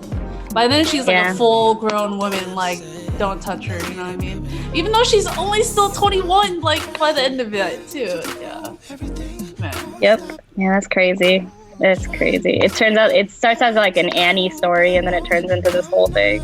Yeah. Like growing up in an orphanage and stuff. So I would say Queen's Gambit. I also finished this I never watched K-dramas before. Oh. But one of my best friends, Grace, she put me on, and I was Okay. like, all right, I'll start one. Which and one? I started watching it. I started watching It's Okay Not to Be Okay. Have you guys seen that? What is that? Man, that's like one of the number one ones on Netflix. It's okay And to I- not be okay. Hold up, that sounds hella familiar. Yeah, if you look it up, you'll remember because Oh, I'm pretty sure it hold ended up. up on everyone's title. Yes, this is the one where. Wait, do you watch K-dramas? He's like, You do I watch watch K-dramas? Do I? Nah. Do you Just even kidding. watch K-dramas, bro? Do you even K-drama, bro? I don't watch a lot of K-dramas, but my girlfriend does. And this show, I don't know. I'm still really active on Tumblr, actually, and So am I. hey, it's perfect for like personal mood boards or just gathering references if I can't find them, in a magazine or not. But I know a K-drama is doing very well when it starts entering my Tumblr feed. And It's Okay Not to Be Alone, along with Itaewon Class, along Itaewon with... Class. It's okay not to be okay. Yeah, it's okay not to be okay. Like these ones were like, they were like just gifs of just stands putting these two together into like gifs and how should I say it? Like the lead actress and the lead actor, like there's really attractive people. They're so good looking. Yeah, and apparently I haven't finished it. I like kind of like just watched like a few episodes here and there, but yeah, the dynamic's really interesting. They have some subjects on mental health, despite the fact that the person with a mental health problem doesn't actually have mental health, but that's another topic we can talk about. Are we talking about the drama she was just mentioning? Yeah. Oh yeah, So- I just looked it up on Wikipedia. Yeah. I'm like, what is this? So it's like a Man. romance between a caretaker at a psychiatric ward who does not have It's a time whole for love, thing, dude. and It's really a complicated. successful children's book author who does not know the feeling of love. Yo, I'm telling you, the storyline of these things are insane. Dude, also storylines the are Korean crazy. translation is okay to not be okay. It's psycho, but it's okay. That's the Korean Oh, really? name of it. Interesting. Psycho, but it's okay. What? Okay, I might have to watch this now. I haven't watched a Korean drama in a while. Like one of the last ones might have been Meteor Garden, and I was like, Wow. really, That's really OG. long ago. OGG. OG. That's triple OG. Oh, Not for man. real. that I've ever heard of. Real quick before we continue talking about K-dramas, because I would love to continue on that route. The special says in the chat's asking, throughout the whole process between materials, designing, creating, and selling, what's the biggest challenge you've encountered? I learned the hard way that I don't like doing custom orders. At first, I had made a handful of rugs that I really liked, which were the Bape rugs. Those are the first ones that the first rug I made was a Nike rug. And I was like, okay, this is cool, but it's not my favorite. It's a little messy. Like, I need to figure out how to make it better. And then I started making Bape rugs, and I made like 4 of them in like a week. I got to the point where I could finish a whole rug in like 6 hours. So I would do one every day, and I hadn't started Planet Mars yet. So I was like, okay, that's cool. Well, now I feel like I could make anything. At least that was what was going on in my head that day. Because I was like, yarn is super cheap. Like, you just gotta go to the craft store, get some yarn, and bring it home. Once you have this like wooden frame, you can make anything that you want. So I started taking custom orders, and people were sending me all kinds of shit. They were sending me like their logos, or like, which is cool. Like, they would send me like their logos. I did a weed leaf. I did like people would send me like pictures of their guns, pictures of their pets, pictures of like anything and everything you could think of. Someone sent to me like anime tits, things like that. I was like, there are so the spectrum of things that people want is very large, I guess. Yeah. Well, you've been getting some not so great suggestions lately, right? What have been like the worst ones? Oh, I don't want to go there because Can't air people out. I can't air people out, and then they're gonna stop ordering from me. Oh shit! All right. But I've made some things. And it almost like killed my soul. It felt like I was working for someone again. Which was hard for me because I was like, man, I can't, like, I want to make money, but I only want to make stuff that I want to make. That's like the trouble that we all have, right? Yes, very relatable. So that's basically what it turned into. So this is the front side of the rug now. Oh, here. Hell yeah. Yeah, so it'll all clean up once it's outlined, but like this one's fine. It's like and you can see, like, if you look really closely, it really like looks like it really is a rug. Damn. Once it's all filled in. So basically, when you're rug making, you fill in this entire thing one by one. Wow. That's like the patience that goes into it, I guess. Yeah. I'm sure there's a lot of like dopamine you get when you flip it at a certain point. At a certain point where it's like, hell yeah, I did this. Yeah, I made that. So basically, I made a bunch of stuff that I wanted to make, like the Bape rugs, and I made Sailor Moon rug, and I made like cities. I did one for San Diego, I did San Francisco, all these places that I like love or whatever, right? Nice. And then it got to the point where people were asking me to make all this stuff, and I was like, if we're being honest, I don't want to do it just because I don't want to. It's like nothing. It's not anything that I know anything about. Like, I don't know anything about like guns or like whatever their logo is or biking, and you know, like, it's cool that they love it, and I understand wanting to have art in your house that you love like that you got custom made. But for me, it turned into this thing where it was like different businesses were hitting me up to make like a rug for their boba store or like things like that, and I was like, man, I really don't want to do it, because now it's turned into this thing where like I have to do it. Yeah, it's not fun anymore. So I stopped taking commissions just because it's too hard for me to wrap my head around it. I'll put it off to the very last minute, and I'll be like, now I have to do it. Yeah. And then but some things I will take if I think it's cool. Like, I'm working on a Hunter x Hunter rug right now for someone. Oh, nice. And that's cool. Like I'll do stuff like that. But what if it's is something Hunter? It's an anime. It's an anime. Oh. I'm like, just like random things. Okay. Yeah. So it's hard. That's the hard thing. The hard thing for me is taking commissions. Yeah.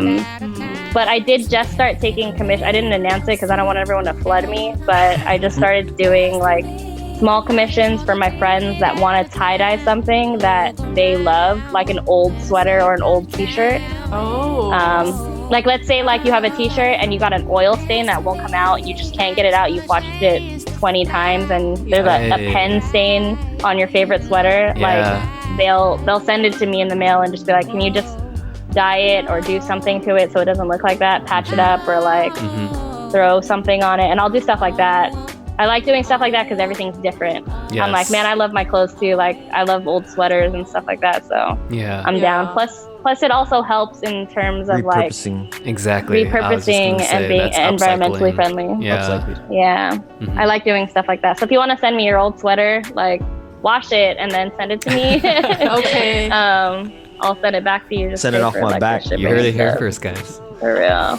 I wanted to talk a little bit about what you just mentioned, what we were talking about in regards to kind of like taking on commissions and having it kind of be a little too overwhelming. This is actually something I talked about with my tattoo artist Kelly yesterday, where she has only been doing tattoos for a year.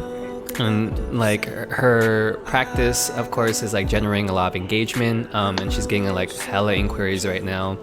But she was kind of like talking about the difficulties of you need to make money, but B, also as an artist, like if you take on like all sorts of commissions that may not even align with your style, like you may put yourself at risk for potentially kind of like losing your direction, like kind of like feeling lost in what you're doing. And that's really tricky when it comes down to like, but I'll pay you.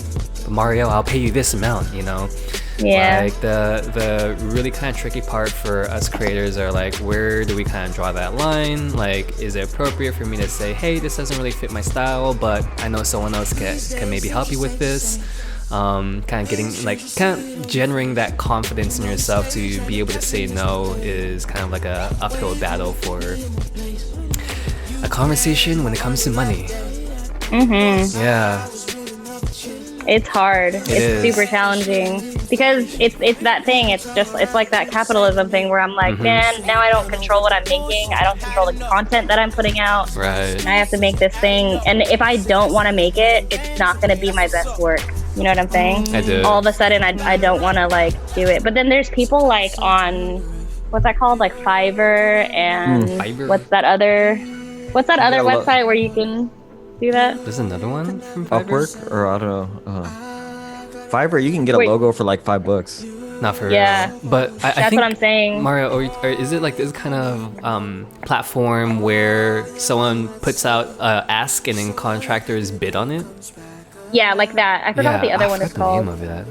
Yeah, it's on my phone. But I downloaded that early into quarantine because I was like, maybe when someone's looking for someone to run their production or whatever, or things like that. And then it's like there are other people in the world that are graphic designers, and then they'll say like, all right, my cost for a logo is $75 and you get 3 edits, and then that's a wrap. Give me your color, the name of your business, and other brands that you like, right? But conceptually, other people don't know how branding works, or like how logos work and how it should be cohesive and mean something to your brand, right? Whether that's the font that you use, the color, and how that color makes other people feel. Yeah, that's a whole other like thing of marketing, and that's why all these people go to school to take graphic design classes, But these graphic designers don't want to work for an agency, right? They want to like work for themselves, so they'll put themselves on like Fiverr, and then they'll be like, all right, I'll make you a logo for $75. That's cool. There's hundreds of people that do that, right? It can become to the point where it's just like, do you still love graphic design, or are you just doing it to make money? Everyone's doing something different, which is cool. It's just like, for me, when someone asks me to do something, it boots me back into like my 20-something-year-old self, where I'm like serving at a restaurant and people are telling me what to do. Did you wash the dishes? Yeah. Did you close your check? Did you wipe down the tables? I'm like, bitch, I don't work for you. Okay. And it turns into that thing. And also when you're crafting, like I told you guys, like something like this is going to take me 6+ hours to do.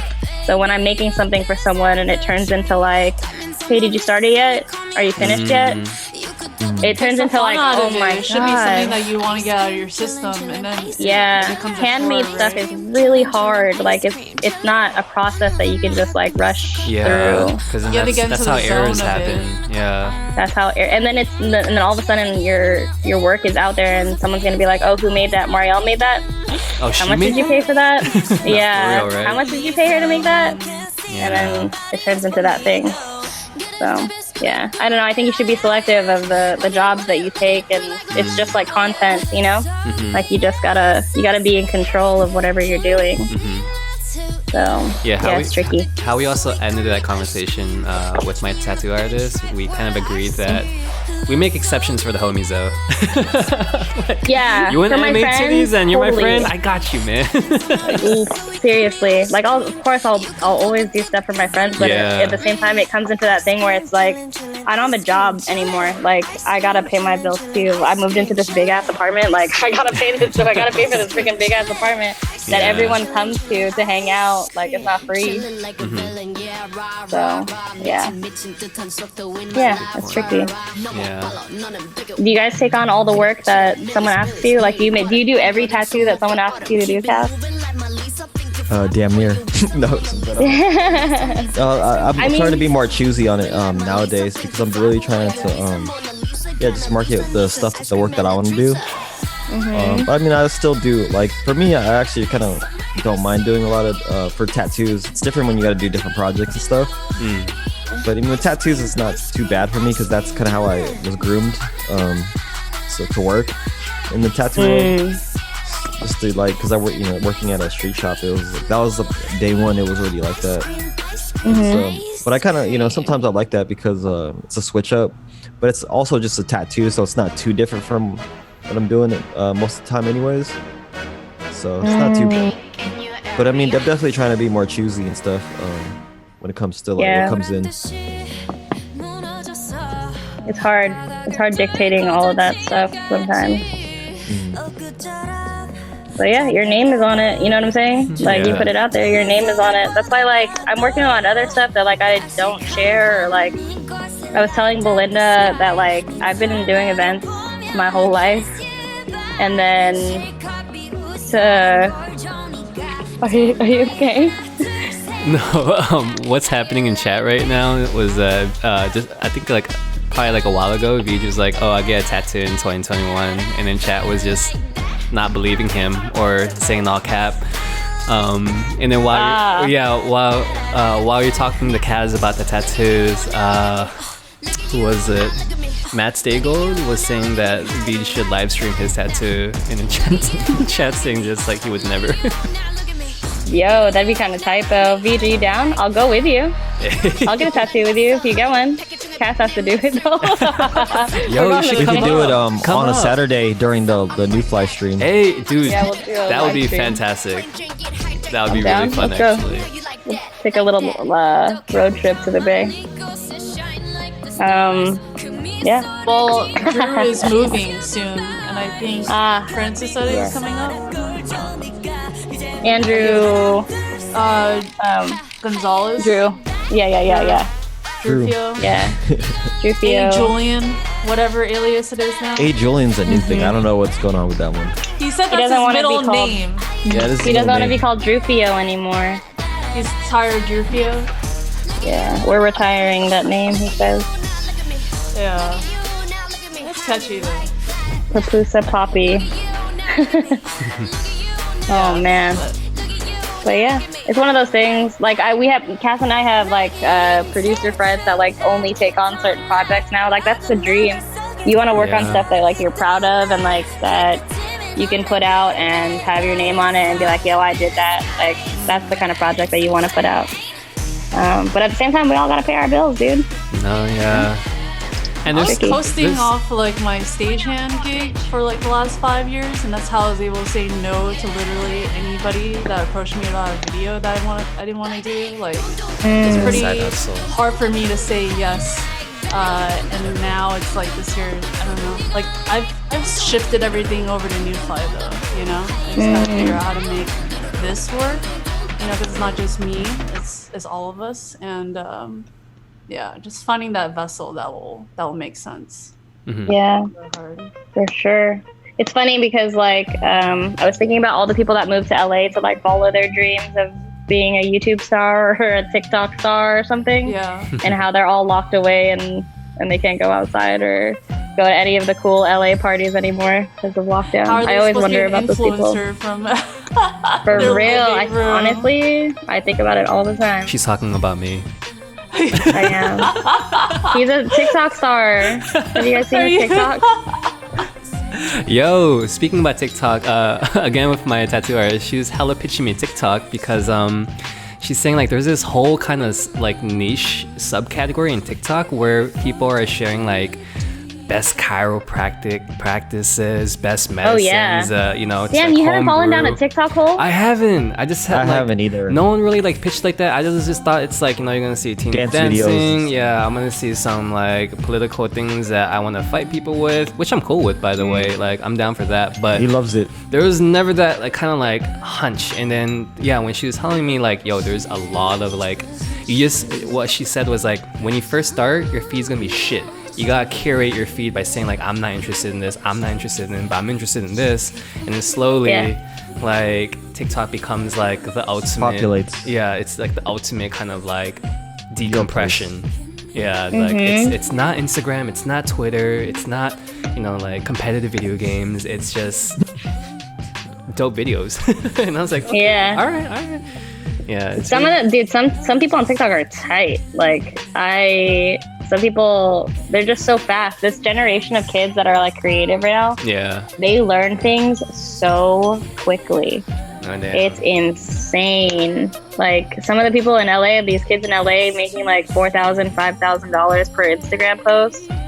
Like that's crazy. Yeah. It's insane. Apparently people are selling things through TikTok also. Oh yeah, if you want to start a drop shipping site or an e-com site, you got to do it through TikTok. The kids Really? are the ones that buy all the stuff. Yeah, if your demographic for anything that you sell now should be like 13-year-old kids, because those are the kids that buy everything and get obsessed with something and then buy it all. Holy Yeah. shit. Mm-hmm. Yeah, those are the kids. It's the super fan. Taking notes over That's here. cool though. I'm gonna hit you trying to up, make like a Mario. quick buck? I know, like if I ever hop on 13-year-olds. TikTok. Yeah. Yeah, dude. I mean, like, I'm not good at TikTok because I'm not good at using that stuff, but I understand, like, when, What's happening? yeah, like, when someone's making something, there are so many businesses on TikTok right now of girls that are selling, like, things that they make, like, stuff like this, and they'll just be like, this is my small They'll make business. a process video. Yeah, they'll film a process video, they'll film how they pack their stuff and, like, who they ordered their stickers from. Like, I don't know if you guys have like the new iPad pencil situation, but like Shit. having that is like having Photoshop in your hands. Damn. Crazy. You can like paint on it. It knows what kind of pressure you're doing, or like if you're spray painting. Like it's crazy. It's a godsend for me. It's what? It's a godsend for me. Yeah, you do all your stuff on what, on Procreate? I barely do like paper nowadays. Like, Damn. but I'm moving back. I mean, I'm gonna like still do paper stuff, like draw on paper. Yeah. Probably going but back and definitely forth. spoiled. a little And, bit, huh? yeah, I've been getting spoiled. It's tight though. Nah, It's like it's literally like having Photoshop in your pocket. Yeah, it's very like That's how, for that's work, how it's Kev did super the design on that going through the emotions. The illustration, Like, right? Yeah, he made the illustration on his iPad. Like with like cleaning it up and stuff too. Nice. It's crazy. See, that didn't take that long, did it? How long No, have we been it doing didn't. this? Yeah, it's literally, once you set it up, it's coloring. You're literally just coloring. That's why it's easy to like throw a TV show on and just fill it in. So we got the eye done. We got the eye, and we got the. We got the Oh, okay, done. we got the okay. Yeah. Fucking Cass. Cass and I have a what's it called? A viral tattoo picture on Tumblr. Hey. We got Tell like us about this. That's lyrics got, to a like, Lauryn Hill song. 50,000 notes. Yeah. Wow. I think I 10 forgot years about ago, that. Cass gave me a tattoo on my back, and then we had a mutual friend. His name's Jonathan Pham, on Tumblr. He was pretty You big remember on JFam? Tumblr too. Uh-huh. Yeah, because he was like one of the first photography kids that was like really putting out content. Oh damn. He's the first during guy time. that I knew that owned like Rick Owens and shit. For real. Hey, real talk though, real quick. Rick Owens is like, people wear that have a very particular energy around them. There's like a lot of presence. Like, okay. He's kind of like that kind That's of funny. yeah, kind of like that dude. He's actually really good at like writing too for some reason. Oh, nice. Cause you know how like in Tumblr people used to write like kind of like more personal, Yeah. like kinda notes. Your journal. Yeah. Yeah. Yeah. That's actually one thing I miss about crazy. Tumblr. Hey, it's too. still happening. Yeah, I'm sure. Yeah, I'm sure there's people still, Yeah. venting. I write in my live Dan's journal. like, yeah, me. If I'm sad, I write in my live journal. Wow. You guys have a live journal? That That's was a true scene That's kid a right there. throwback. that was post Zanga, if I remember right. Oh Yes. yeah, Zanga. Yeah. Those were the days too. Yeah, I actually spent some time during quarantine trying to unlock my photo bucket from high school. Dude, I forgot They my ask you some password. gnarly stuff. Oh, me too. But if you email them, because photo bucket is gonna shut down, if you email them and be like, "Yo, this is my tattoo. I mean, this is my tattoo. This is my email in 2004. This was my high school phone number, and this was my address and the answer to my security question." They'll unlock your Shit. photo bucket for you. Wow. It's kind of crazy. It's a whole process, though. It's a whole thing. Well, you had the time, right? So I got the time. You better give me my high school pictures where I'm all give ugly. me and- them, right? Shit. That person that was working from home that worked for Photo Bucket was like, man, she really wants her photos. in high school. Yeah. What was the I name wonder of if your you're the first only pet? one. No, I sent it to a bunch of my friends because I was like, yo, you can get your photo bucket from high school if you want it. Like, you got to go get it now, though, and download all the photos. Are they really about to shut down? I think so. They put something like they're going bankrupt or something. It can Oh, be shit. profitable. I mean, Yeah, it was a Yeah. free not when, free platform, right? Not when you could have a cloud. Why would I pay for photo True. bucket? True. Yeah, everyone has Dropbox. Why would I? that's when you need to host No. your image to put it on a website or something. Yeah, you need a Yeah. unique URL, Yes. right? Yeah, tiny, what's it called? Tiny URL, tiny whatever. Yeah, tiny URL. You would upload it on like a Googleable thing and then post it on your Tumblr. And like how to make a GIF because no one knew how to do that. You would just use the internet was crazy back then, huh? I know. What's great about it nowadays is that like there's all these generators online. Like you can make a GIF via like easygif.com. Mm-hmm. Like you just need to throw in the pictures and it'll do the work for you. You don't have to go into Photoshop, learn how to like do frames and time it out correctly. Like Yeah. it must be great kind of growing up in the digital age nowadays. Yeah. So many tools. Crazy.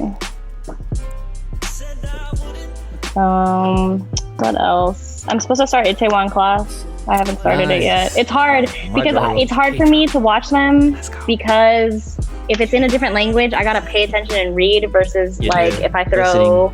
You do. Yeah, I need to like listen. So I'll put on like a podcast or something. Mhm. What are some podcasts? I'm low-key about to start rewatching Terrace House, but like Oh my god, I love Terrace House. Don't even get me the one started. when they Tricky went subject. into the country. I know, but like the one when he went to the country, though. You know what I mean? Like Mhm. it's like the winter season. Like this like the perfect time to start rewatching Yeah, that one. Terrace House opening new doors. That's Yeah. that one. The one that she's That talking one, about. yeah, that one's fire. But yeah, I know. God, I'm a it's crazy Terrace House fan. It's definitely Same. controversial, but I don't I know. think man. in Japan it's like mental health is still not a taboo topic of subject. conversation. It's, Yeah. it's super taboo. So it doesn't. Man, I don't know if you guys are familiar with Terrace House, but Terrace House was like one of my favorite shows. No, I love I watching cried so Marielle, much watching Terrace House. like Dude, you're preaching I got to them on the it, choir bro. over I here. got them on it. I think I got Yeah. Dan's homie Jared on it. Yeah, And he was like, then- "What is this and I show?" was He kinda started binge watching yeah, it. and I was then- like here and No, there, but and look I'm at like, this. yo, this is sick. Oh my Look at god. well, this. my friends it took them a year to You convince have me to these? start watching What is it. that? What am I looking at? These are both of Oh. Lauryn Hill's published Oh, book. Lauren shit. Side. Oh, Lauren Sight? Yeah. Yo, I thought, dude, she Dude. is fucking like on another level, dude. She Like, really is. She's an alien. That one. No, yeah, that's a good way Yeah, to put it. that's a real fan right there, dude. Terrace House. No, I but don't know if you guys are familiar with Lauren Tsai, but she does this kind of like artwork. Yeah. Whoa. Does this work? Yep, Here. we Yeah. see it. Ooh, yeah, man, so she's good. fire. She's dude. crazy. Look how cool this is. Yeah. Did you guys see the vinyl figure that she shared probably like a couple weeks ago? Oh my god, Thing it's is crazy. amazing.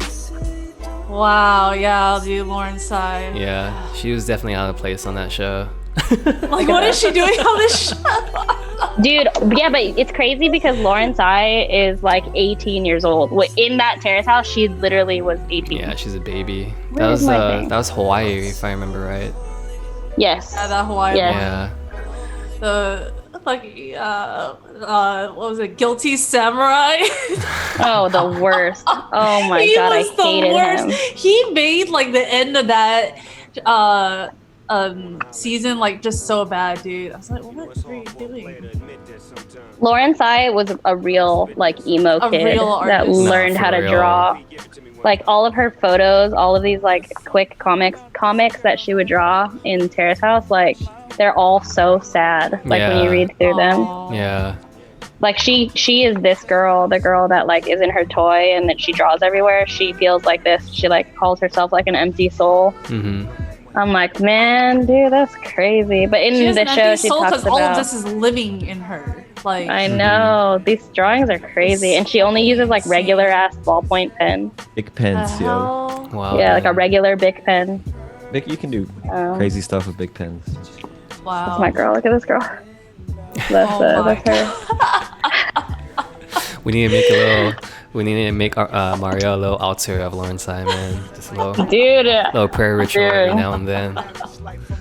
Bless me. Yeah, Bless God, me What with would the you do sauce. if you met her? What would you do if you met her though? that girl is like 7 feet tall. I'm like 5 foot. So I feel You'd like probably look up to her and be like, "What's up?" I'm also 30, How's and her how up old is there? Lauren? Like 22 now. Yeah, still a baby, dude. What a baby. Yeah. Real quick, just to be mindful of our time to Mario, we are entering our third hour. If you won, I can't like we can We maybe can finish the this end. end. Yeah. Yeah. So you have a That's little. a good idea. Feels a little conclusive. I'll finish from it your end. quickly. Yeah. For sure. No rush. Don't fuck up. Yeah. Don't fuck up. There's No, really it's cool. rush. I get really fascinated when it's like a big letter like this. It's really easy to be fast because you don't have to look at it really anymore. Yeah. But yeah, I don't know you- if you guys have any questions about rug making stuff. I can link you. You can buy all this stuff online and then like run to Michael's, buy a bunch of yarn, and sit in your house and make these things. Some people make like coasters or pillowcases. I saw someone make a plant sweater. Oh, nice. Yeah, I'd be it's pretty interested in cool. a starter kit, like everything. Yeah. I was thinking about selling that because so many people ask me about it, but it's a lot to ship like wood and crap through the mail. It's Oh, hard. price You adds should see up. me trying to ship a table. Like it's not fun. Can you tell Yeah, us about that? how- How what's the how did you do process that? like for that? Is that like a You break it down. crate? What, the table? Yeah. How did you ship a table?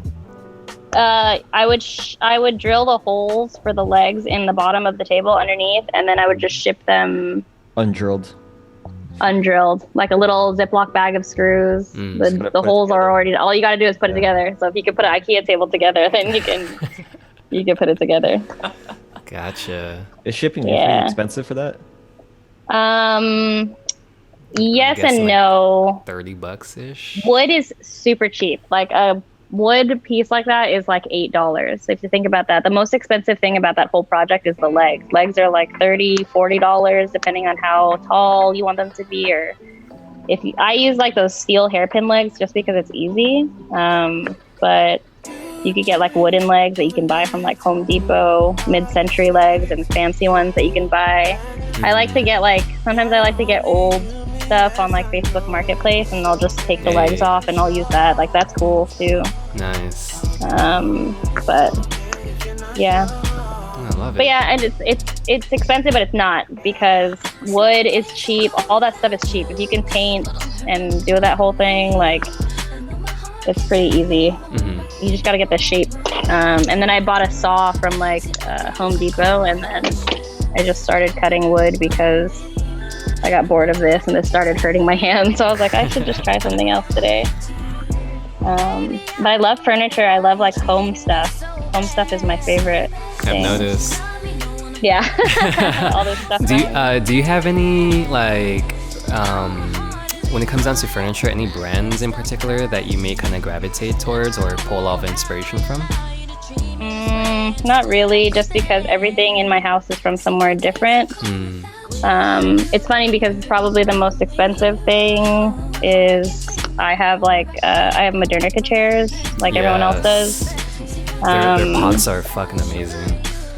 They're beautiful. I don't know if you guys have ever gone on the Modernica Instagram, but if you want to watch them make a table, that's crazy. It's made they in USA take wood. Too. Yeah, they take like really thin pieces of wood that's like pretty pliable and bendable, and then they will glue each individual piece together. It'll be like 8 pieces of this really thin wood, and then they'll glue it all together, and while it's still wet, they'll bend the wood so they don't ever have to use like tables or anything like that, or like legs and stuff. That reminds me of watching the process of a Eames lounge chair. I remember they had a pretty similar process where they just stack very specialized wood. There's this whole like molding process, and there's a special. I was like, literally just about to mention that. Has anybody seen that Tyler the Creator video where he designed that Eames chair? Yeah. Man, what the fuck? Isn't it beautiful? Like people make such cool things. Like it's insane. If you can like concentrate on something, you can invest your money into like buying tools so that you can learn how to make something. It's so like fun, and it's like fulfilling. Because once your project is done, you're like, wow, I made that like with my own 2 hands. Yeah. The first thing I ever made, like 3 years ago or something, I made like a steel pipe table, and I was just fucking around, and I made like used like 2x4s, and I made like a table that sat on steel pipes and like casters, and I was like, wow, that's just fun. I want to do more of this stuff. But yeah, I guess just the wood, like the tables thing, like how that started is the same thing. I saw someone on Instagram do it, and I was like, I can do it if they can do it. I love that mentality. Yeah, but the cool thing is, like, because I don't know these people, I'm not going to ask them what their process is. Right. So it's a lot of like trial and error and trying to figure out how to do it. And then that was it. I just got a piece of wood, I painted it, I cut it out, and then I learned how to use like resin, which takes like a good 8 hours to dry. So I would do it at night. I would like put it in my living room, and I'd put like a tarp down, and I'd put the tabletop on it, and then I would pour resin on it, and then I would try to get rid of all the bubbles. And then the next morning when I would wake up with a heat gun. You could also use a blow dryer. You could use a lighter if you're patient. Sometimes that's kind of satisfying. This upside down? This way? This multi-camera thing is crazy for me. So this is what the in looks like. Nice. When you mess up, this is what I was saying, like when you mess up, it's super easy to fix. See how like this one popped out longer than all the rest of them? It's like little string. You can just cut it off and no one will ever know that it was there. See? Like these, you can like trim all these up so that they're perfect.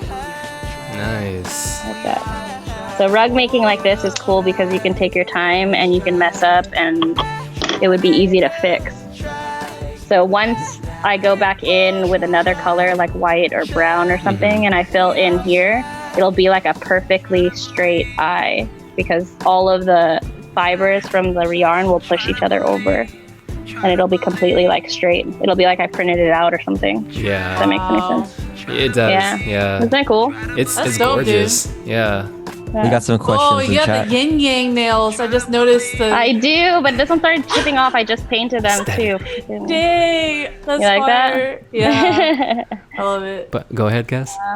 Oh, you got some questions in the chat. What did they say? Is dog hair an issue with the resin setting? And that's from Town Dust. Oh, shoot. Honestly, it has definitely been a problem in the past. But I try to like sweep everything away if I can, and then it's really like the best place to do something like resin is like in an area where it wouldn't get disrupted. So I was watching all these like old white guys on YouTube resin their like kitchen top counters and stuff. And they would do it like in a shed in their backyard, closed off, no windows, no air, no AC, none of that. Because the moment you turn on the AC, all the dust in your house is going to settle into the resin, and you can't get it out. There's no turning back after that. Like, you're fucked. Yeah, you have to start all over again. That's the finish. Yeah. So, I mean, it's fun. The first time I did it, I was like, wow, I can't believe that worked. It's fun to see that once it solidifies.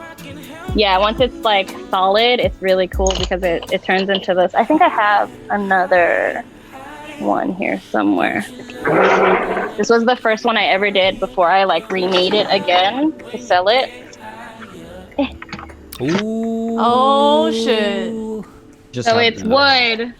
It's wood that I like. I made a stencil on the Cricut, like a one out of like craft paper, and then I cut it out and I drew it on this piece of wood, and then I stained the wood dark brown. I cut this out on a Cricut.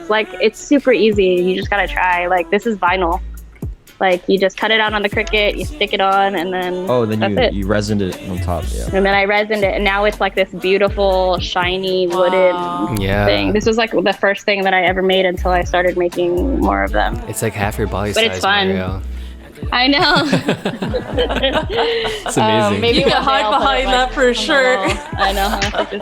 Put a handle behind it. It could be your shield when anything bad happens. The zombies. Not for real. It's like, yo, that girl designer too. But see, this is the kind of thing where I wish I could learn like graphic design or like go to school for something like that, just because then I could make something like that guy that makes food dogs and stuff, because he knows how to draw and he knows how to like do all that other stuff. So I just want to say, you don't need to go to school for that, Mario.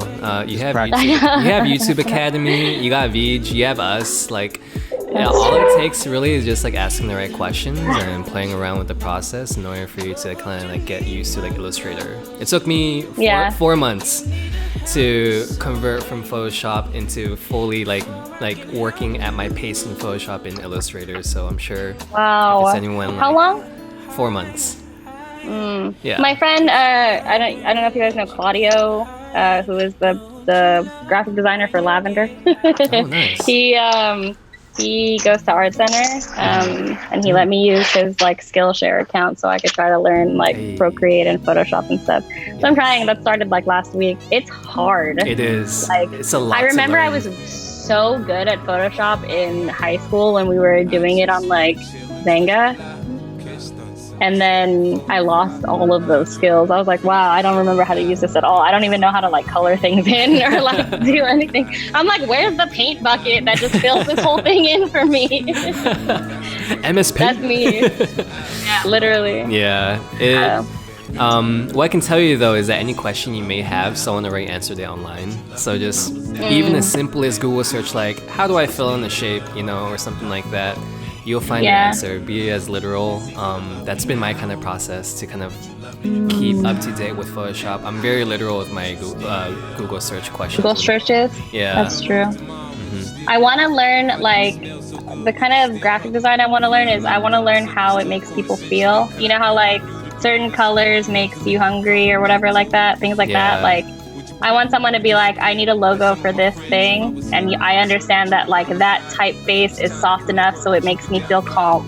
And I like that these colors represent like a calmness in your house. Like, that kind of graphic design is so cool to me because it's intentional. You know what I mean? Like they think about like, okay, this is a brand for rice or something. Like, this person sells rice, and I use this because this photo is from 1920 something, or you know what I'm saying? Like, yeah, it evokes when people put that kind of stuff together. Yeah, I love that. I think it's so cool that like you can, I don't want to say like you can force someone to feel a certain way, but I think it's cool that you can be like, oh well, the shading in this is purple because it makes people calm and relax, and I use this kind of like grady texture because it reminds them of something. You know what I mean? It's like, it's nostalgic. It's like, all references. That kind of thing is really cool.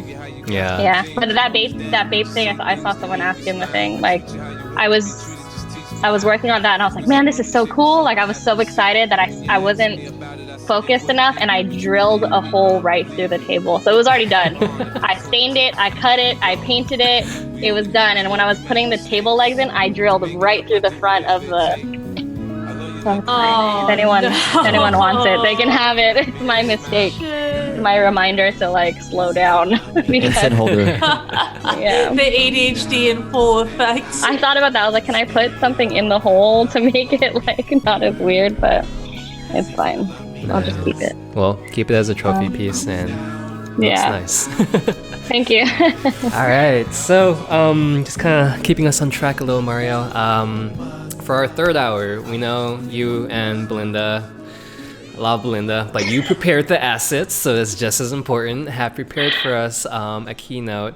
I do want to give you the platform in order for you to share what you guys have put together. Okay.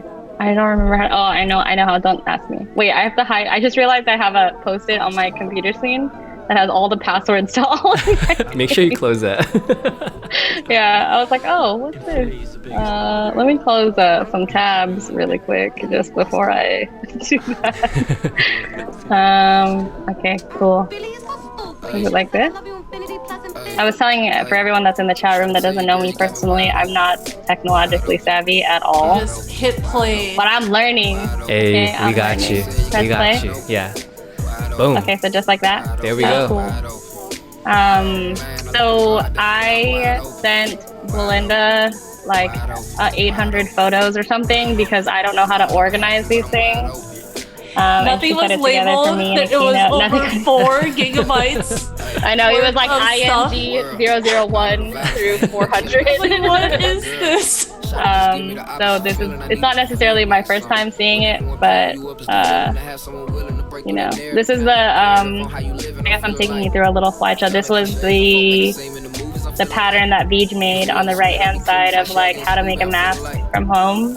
So if you go on like my Instagram, we had like a Dropbox link that was in our bios that you could just open up, and if you don't have a printer, you can get creative and just like trace it, like put the piece of paper on your computer screen, trace it onto a piece of paper or a piece of fabric, cut it out and wear it, and throw some hair ties around your ears, and then you have a mask. I had people hitting me up so hard on Instagram like, can you make me a mask? Can you make me a mask? And in my head, I was like, man, I really don't want to sell these. I know that they need to be readily available, but yeah, I wanted, it was one of those things that was just like, I don't want to make money off of something like this. So this picture in the background also is my old apartment. And then I moved downstairs from this apartment down here, and now my thing looks like this. So the bookshelf got rearranged, and I used my saw to cut off this middle bar right here. Hey. And now the TV is in it. So that's what that looks like. But it's the same bookshelf, it just got revamped a little bit. Everything can always be better. Yeah. This is the first project. This is the very, very first project of quarantine, basically. Oh God.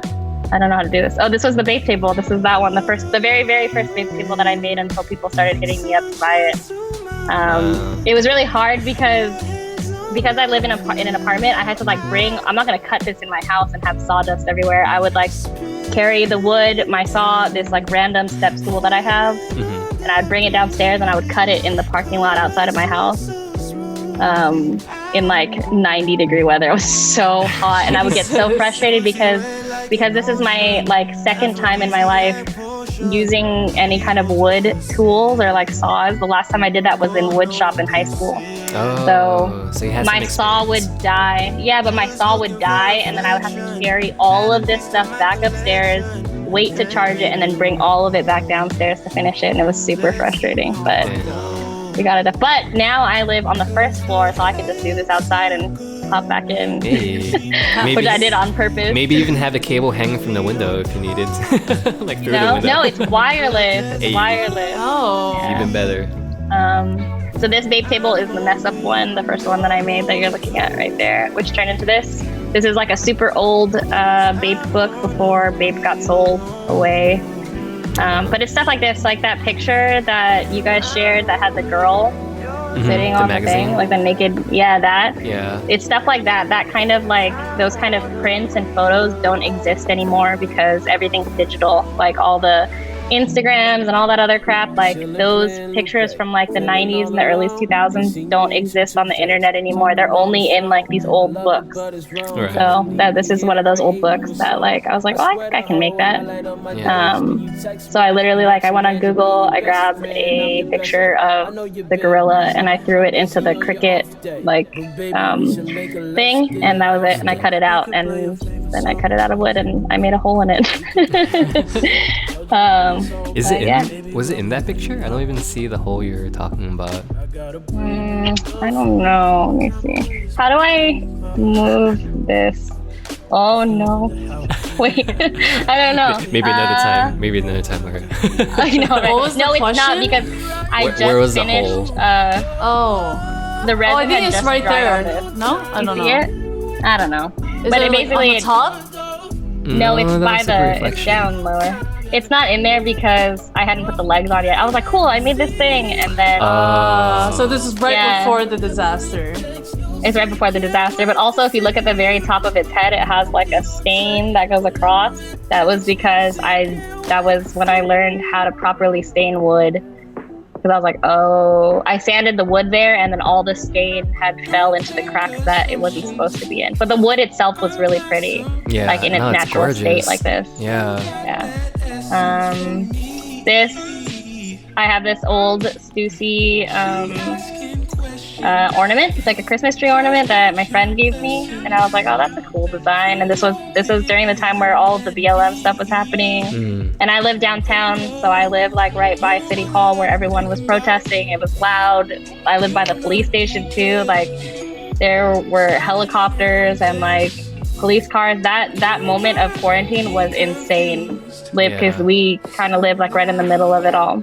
At least where I don't live in the middle of it. I live far enough away where all I hear are the sounds, but I don't have to see anyone getting hurt, if that makes any sense. Because I live like maybe a mile down from where City Hall is. But that was like a really emotional time for me during quarantine because I basically stopped every project that I was working on, and I was like, man, how can I raise money to like help anyone that I can? Like I need to figure out how I can get this out there. So I remember that I had this little, see, it's all like dusty, this little Christmas tree ornament, and then I grabbed some wood and I started painting it, and I messed it up a bunch of times.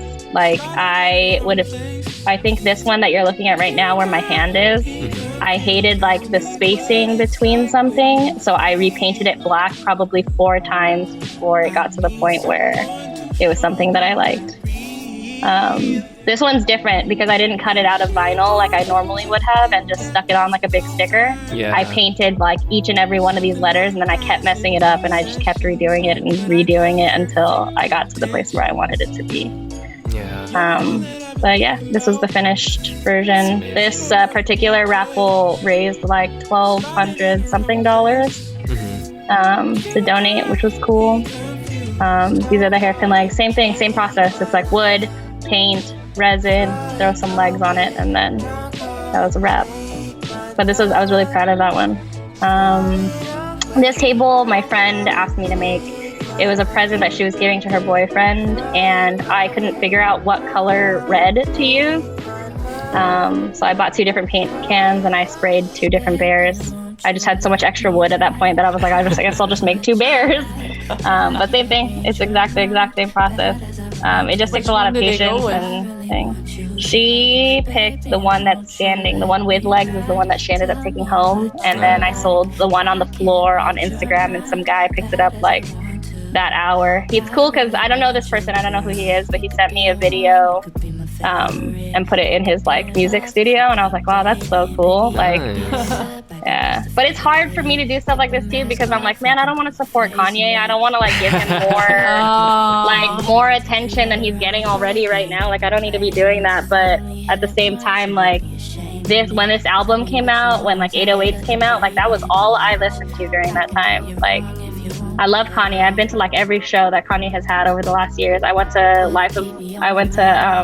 Yellow P, yeah, and I was like in the pit for that whole thing. Me and John, like mine and Cassie's friend. EP or John. Yeah, EP. yeah, we were like in the pit that whole show, and it was so much fun. Like I went to that. I went to Sunday service. I got to go to Sunday service last year. Like I love Kanye. I just don't agree with anything that he's doing right now. Yeah. I think we're on the same boat. Yeah. Yeah, I gotta block him. It's hard to deny the art and the music, you know? Yeah. It's art. He's tripping, but it's art. It's good. So here's the painting process again. 2 different reds. Me cutting out. So like I cut out the bears. I painted them. I like sanded them down to get to a point where I wanted it to be, and then I put them together. These chairs I found on like OfferUp for like $10. And I thought they were so cool. I was like, man, I love orange. Orange is like one of my favorite colors. And I bought them for $10. My friend Tiffany went to because it was by her house. She like went to go pick them up for me. Shout out Tiffany. And then she like brought them to my house for me. And then I had some old fabric and I love army liners. I have a little collection of them. Just generally as jackets. And I cut one up and I threw it on these chairs. They turned out really cool. It was like my favorite project because I was like, man, I've never done any like kind of upholstery thing before. Yeah. So I like gutted this whole chair out and I like changed all of the fluffing and all that stuff on the inside. I took that back tag off and I sewed it onto the back of it so that it looked like the back of an army liner jacket. But yeah. Actually, I think this was the first thing that I made that was a table. This was the first resin piece I'd ever done at all. I was like, just messing around. I was trying to figure out what was a cool circular logo. And I have like a vintage Nike book on my shelf that I went through, and I was like, oh, I should just do the smiley face. And then that was it. I threw the smiley face on it. How do I make it play, Belinda? Oh, wait. Can you also share your audio too? Go back. You have to press. You can hit your space bar too, but there's music to. I mean, do you want to play the sound with it or? No, I don't think we need to. We can though. That's cool. Yeah. So if you want to turn on your audio, we can go that route. But if you just want to play it, I think you just click. Yeah, you the just video. hit the space button. Oh yeah. Okay. Oh. Or not. Okay, go. Okay. Oh, there it goes. Is it going? Yeah.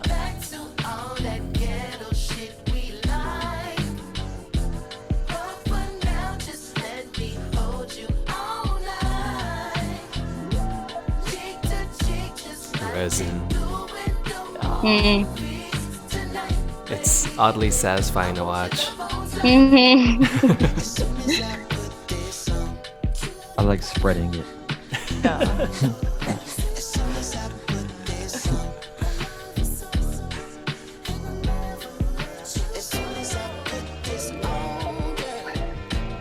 So weird. No. Cool. That's really it. Like I resin the top, I threw a smiley face on it, I painted the legs, and I put it together. These were fun to make. It's super easy. The first time I ever used resin. You know what I learned though? Like if you're messing around, if you guys decide to do a resin project, you guys need to wear like a real mask, like a mask that has like filters and all that stuff. It doesn't smell like anything, but it's super bad for you if you inhale that. Oh. Yeah, you need to be like really careful. You need You need a respirator. Yeah, you need for real. You need like a whole thing. Damn. So for everyone that's been making like, some people have been making like resin jewelry and resin pots and like resin drips, paintings, and yeah, shit. yeah. You gotta be careful. Like it's permanent. So wear a mask Roger all the that. time. Avoid permanent damage. These are the cement. Oh my God, sorry, I don't know how to use my computer. These are the cement things at the pop-up that Kathleen and I did at the swap meet. So basically, anyone that bought a pot or a planter got a free plant to go with it. This took a lot of practice because we learned how to cast logos or words and letters into each one. And Kathleen is a genius because she was the one that she came over one day and she was like, I thought about this and I don't know if it's going to work, but we're going to try it. And we made one and it came out like this. And I was like, wow, we could make so much money selling these freaking concrete plastic things. And then we did. We like signed up for a swap meet like that Saturday and we had people waiting before we were even set up. They were already eyeing and like picking out which ones they were going to get. A bunch of girls showed up because they were like, hey, I saw this on Twitter. Like I wanted to stop by because I really want a planter. And then even now I have people DMing me asking me if we're going to make more. Oh wow. Cement's cool. Yeah, Cement is such a cool like media to work with. You can do anything. You can make anything you want. You can make any like shape. It's almost like Play-Doh, but it's not. You just gotta like figure out your. Yeah, it's hard. And cement's heavy, so it automatically feels like it's just it feels really nice. Yeah.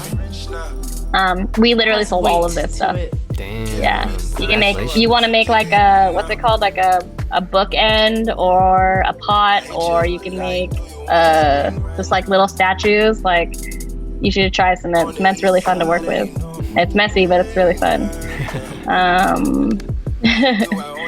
The rugs. This is the beginning of the rugs. These were all the Bape rugs that I made in the very beginning, using that like really chunky yarn.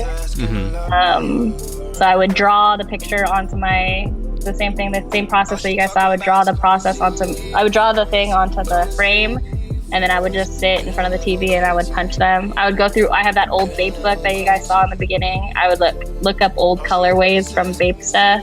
This is back when Bape was really cool. A long time ago, and now it's like whatever. It doesn't even matter anymore. This is pre-acquisition Bape, where Nigo was declining collaborations left and right. Yeah, it's crazy because people don't know this logo. Like I did this logo on a planter at the flea market, like the Star Bapesta logo, and they were like, "I thought you had Bape stuff," and I was like, "Yeah, it's right there." And they were like, well, "That's not Bape." Huh? It's tripping.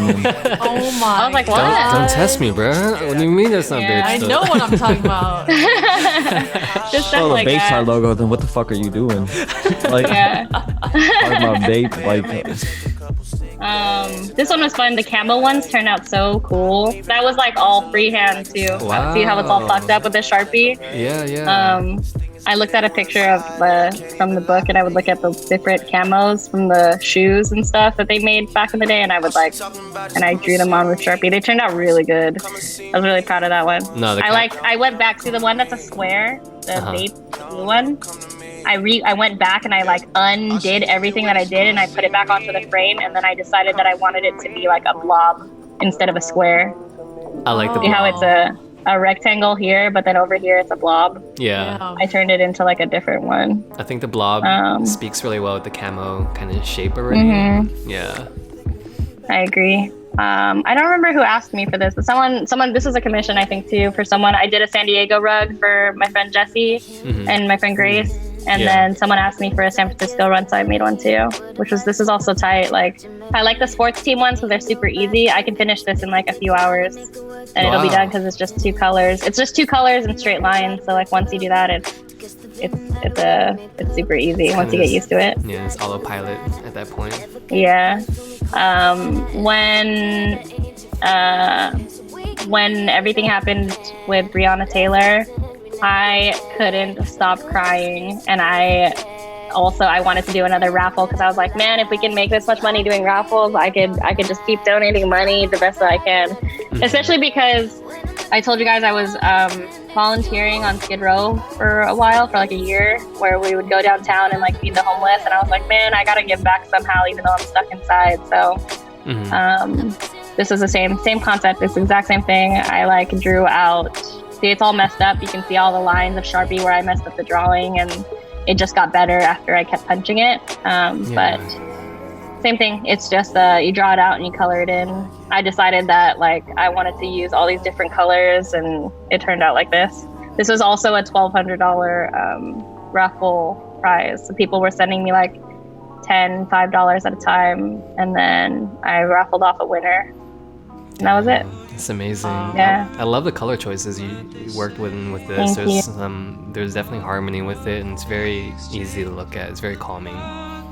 Yeah, this was a cool one. This one I donated to the money. I donated like $1,200 to a shelter in LA that focuses on like women's health.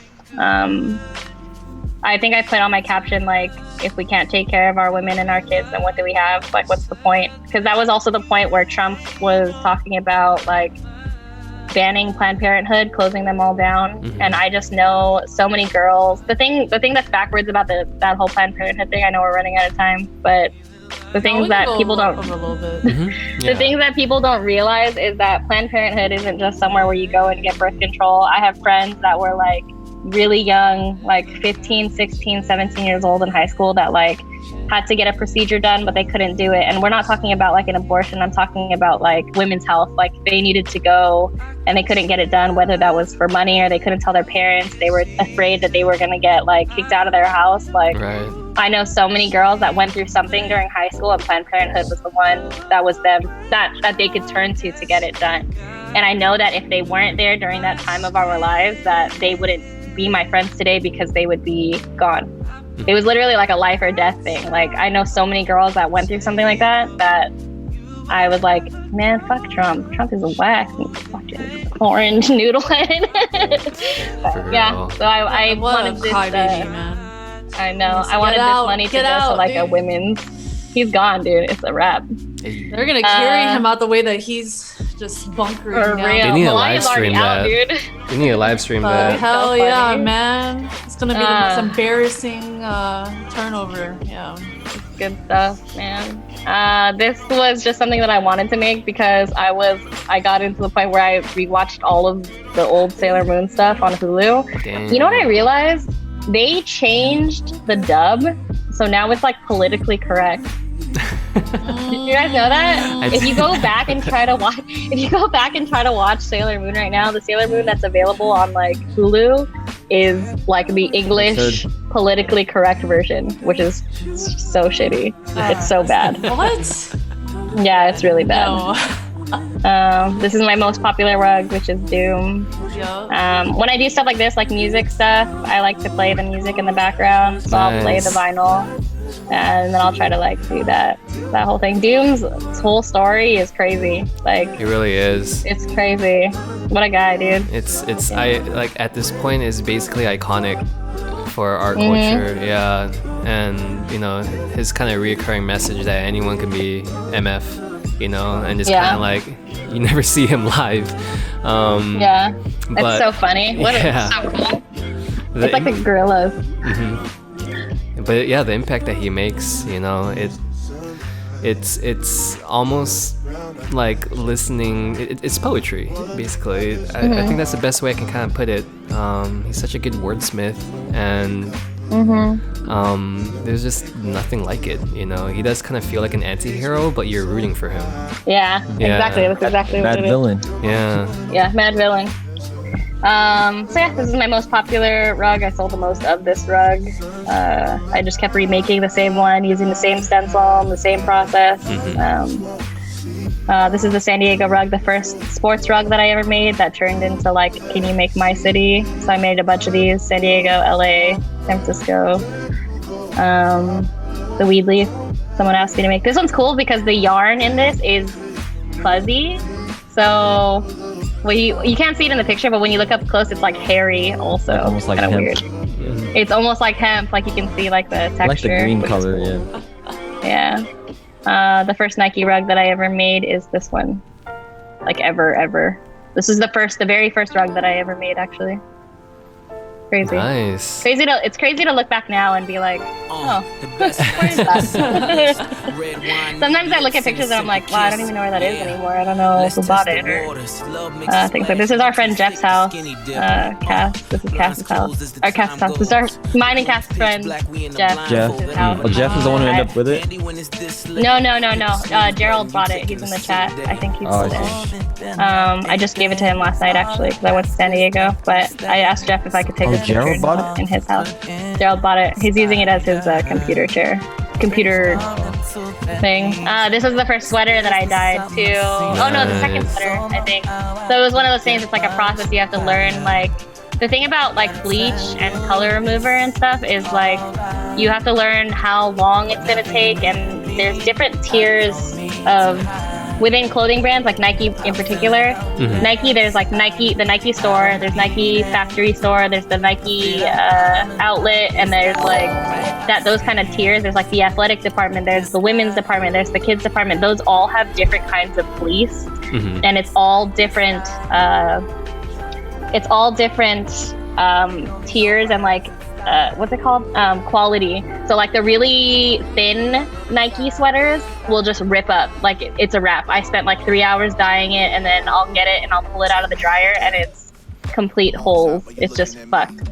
And then you kind of learn like different tiers of Nike, and you learn that by like learning the different tags. Each Nike tag on the sweater is a different tier of Nike. There's like really nice Nike that's like thick and warm and like the sweater that you can keep for years and years, and then there's like really cheap Nike that came from the outlet that'll just tear up, and that's a wrap. I think Evisu did something like that too. I remember like back in the they had different tiers. Yeah, back in the Hypebeast forum days, like there were always kind of like these conversations around like tiers of quality, and you always have to like know like it's like a barcode. It's like super cryptic, and I didn't know that Nike did that too. That's actually really cool. It makes sense. Every brand, every brand that you like probably has a tier. It like Matt, who's in the chat, was telling me that like he was like, remember Crooks and Castles had Crooks and Castles, and he was like the one that they sold at like the mall was what's it called? I think it was just Crooks or something like that. Those are two completely different brands. Like Fear of God, if you guys are familiar with that streetwear brand. Yeah, there's Essentials that they sell at PacSun, and then there's the real Fear of God that they sell at like Dover Street Market or like opening ceremony. Yeah, I think Fog was one of them too, right? Like, there's like so many tiers. There's like the affordable one, and then there's the expensive one. This was also one of the first things that I worked on during quarantine. Nice. Oh, you did this. Our all mutual friend Francis did his merch through NSFW, and I got one of the shirts, and I was like, I think I'm gonna embroider it. So I just started messing around. It's actually funny because if you look at the two different pictures, the one on the right is the finished one, and the one on the left was like me messing around, and then I decided that I was gonna start all over again, so I cut them all out and I redid everything because like the flowers are all different colors now. Wow. Embroidery is really fun too. Our friend Daryl does embroidered hats now. He puts like flowers on them on like fitteds, which is cool. Nice. This is one of the pictures that Tati shot. I dyed this like tie-dye set that has like a tube top and like biker shorts during the summer. And I did like a few of them and I sold them on Planet Mars. Same thing. Nice. This Sade t-shirt Matt gave me, and it turned into that. Oof. So before and then after. Nice. Isn't that crazy? Yeah. This Nike one on the right is the one that you saw in the very beginning that was really cool. It was like black and white. I dyed this sweater probably like 5 times before it got to the point where I was like, this is kind of cool. Same Nike sweater. This Nike sweater and this. Oh, it's frozen. No. I went too fast. This Nike sweater is the same one as this one. It was just a redo. I like embroidered it and then no one liked it on my website, so I redid it and I dyed it and then everyone loved it and I was like, all right, cool. I guess we'll just keep going with the tie-dye stuff. Here's some more hand embroidery work. This stuff is kind of fun too if you can figure out like a cool text or type. Embroidery is like really, really amazing too. This guy did a all full embroidery line at opening ceremony a few years back. He was also selling these sweaters for $300. Like old Nike sweaters that he put flowers on. Wow. The one on the left is my first cut and sew sweater. I found this Nike hoodie that didn't have any sleeves, and then I found another one that was like Tommy Hilfiger or something. So I cut the sleeves off of one and I put it on the other one, and it turned out like perfect. It's like super 90s, early 2000s style, I think. Sorry, my house slippers are in all of these pictures. I just realized. I saw them earlier too. Were you standing on your chair for the second hour? Yeah. Sorry. The angle is important.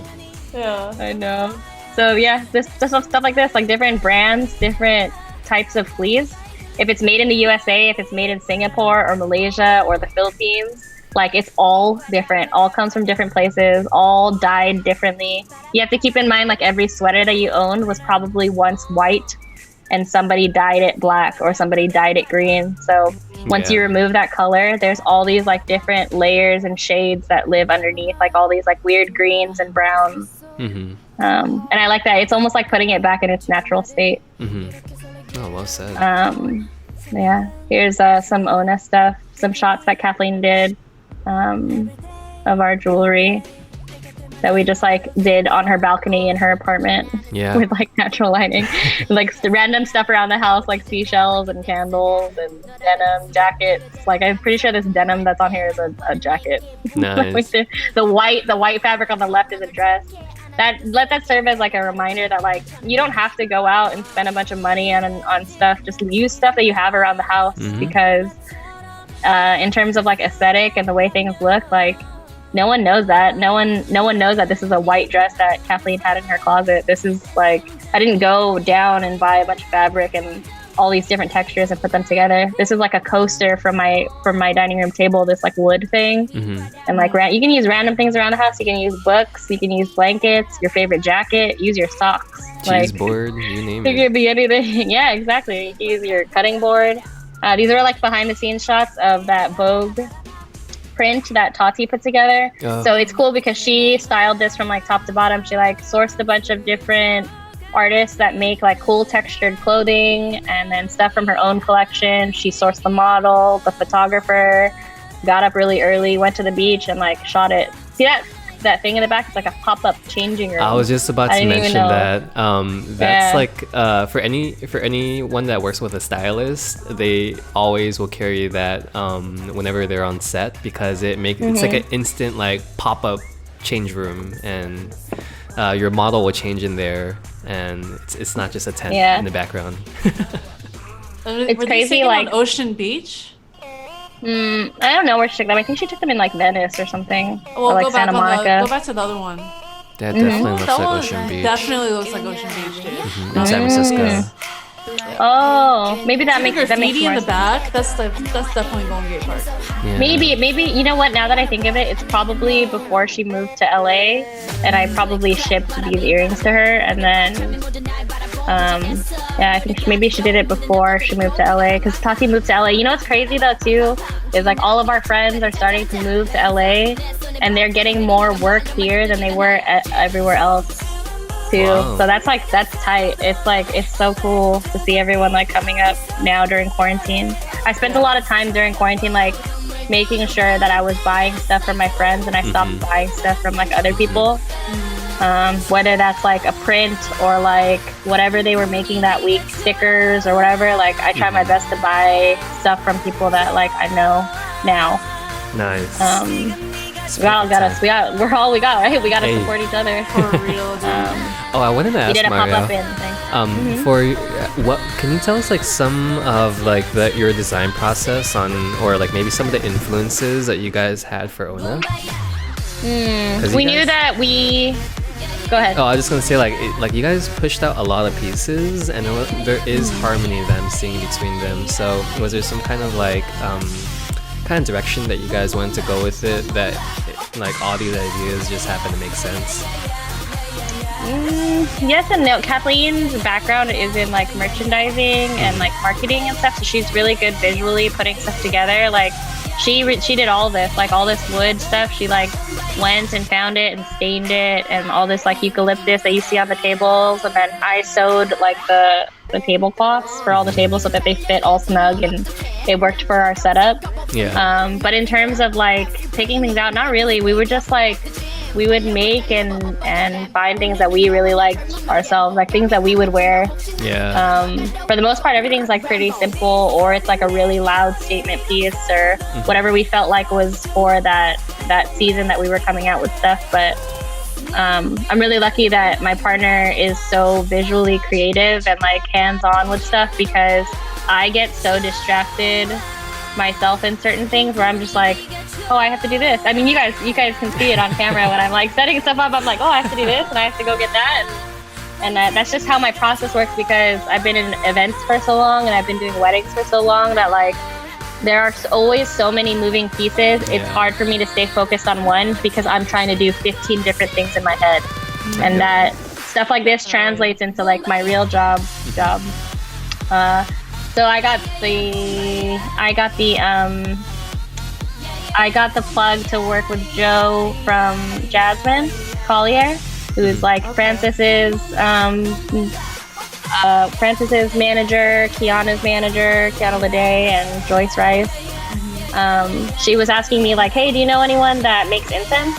And I was like, no, but the thing about living in LA is like you can find anything you want in downtown. Like if you drive around long enough, there's a fashion district, there's a plant district, there's a piñata district, there's toys. You can do anything. Like anything you want, you can find it in LA because it was probably made here.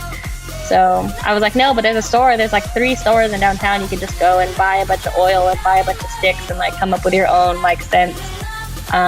So I linked her to all these places, and she was like, do you know anyone that does packaging? And I was like, no, but I'm pretty familiar with it because I've done other stuff before, whether that was like for Ona or stuff that I did at my old job. Like, I was like, you just got to find it, do research, and put out feelers. Like, it doesn't hurt to ask. It never hurts to ask.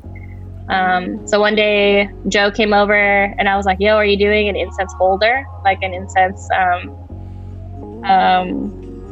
holder? And he was like, no, I didn't even think about that. And then I started making a bunch, just like the concrete. Like, remember I told you guys, like, I can do anything with concrete now. So it's the same process. Like, I just started getting into wood because you guys know I just got a saw and all that other stuff. So I went out and I bought a bunch of like craft wood and like random things. So the one you see on the left, that box on the top right, is what it looked like before. And then after is the one on the right that has the finished version. So this is like basically the whole collection that dropped last week or 2 weeks ago. It's like a few shirts, incense holder, some hats, some stickers, like all kinds of stuff. So this is before like everything. This is after I've like stained it and I've painted it. This is the whole process of making it, and then it turns into this afterwards. Yeah, this was done on like an engraving machine that one of my friends bought. Her name's Joy. She's like one of my best friends since high school. I asked her if she could help me put something like this together. So really, it's just it's everything in its natural state. It's like wood that got engraved and burned with fire. Like, I like stuff like that. That's like natural. It's not plastic or anything like that. It's something that you could make. But yeah, this is the incense holder / ashtray. If you ordered it, it's coming, I swear. I'm literally working on them right now. If I were to turn the camera around, you would see like a wall of wooden boxes that I've been working on for like 2 weeks. Damn.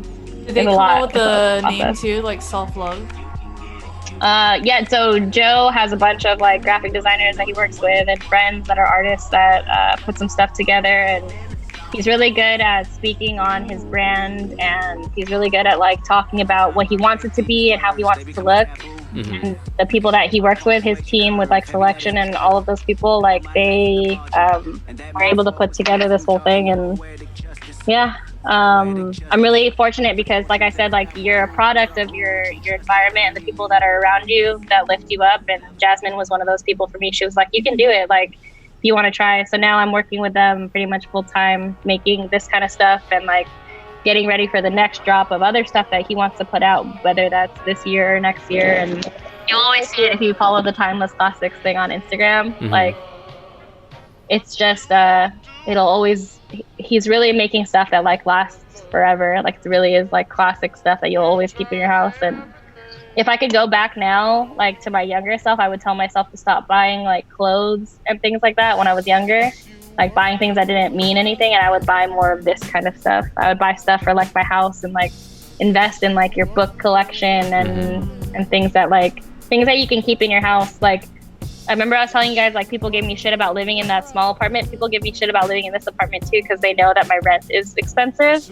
And I know that. Like, obviously I'm the one that fucking pays for it. But the thing is, like, if I didn't surround myself or curate my space that I work in, where I make rugs and I make tables to look like this or like live like this, then I wouldn't be able to be as creative as I can. I remember when I was younger and I was in high school or college, my older brother told me, like, he was like, if your room is a mess, you're also like a mess. Your mind's a mess. Because your mind is a mess. You can't concentrate on anything. Like, you need to fix your bed in the morning. You need to like clean your room and stay organized, because if you're not, like, everything, it's so easy for everything to like fall apart. So I wish like younger me had listened to that and like invested more into things that like made me happy, whether that's like posters and prints and books and things like that. Like that's the stuff that you keep forever. That's the stuff like 10 years from now, the book that you buy today at the bookstore, 10 years from now, you're going to look back and be like, wow, they don't make stuff like this anymore. Like, everything is digital now. Like none of this exists. You can just download a book on Kindle or whatever. Like it's better to have like the real thing is more fun. It's more fun to like reference. You got to go back to like when you were in elementary school and you were learning like the Dewey Decimal System, where to put all your books and check stuff out. You know what I'm saying? Yeah, I haven't heard that in like decades. The Dewey Decimal System. Yeah, it's like instant flashback into the library. When you were little and you were reading like Goosebumps in the library and stuff, like where is all that stuff? I don't remember any of the stories. Scholastic, where you at?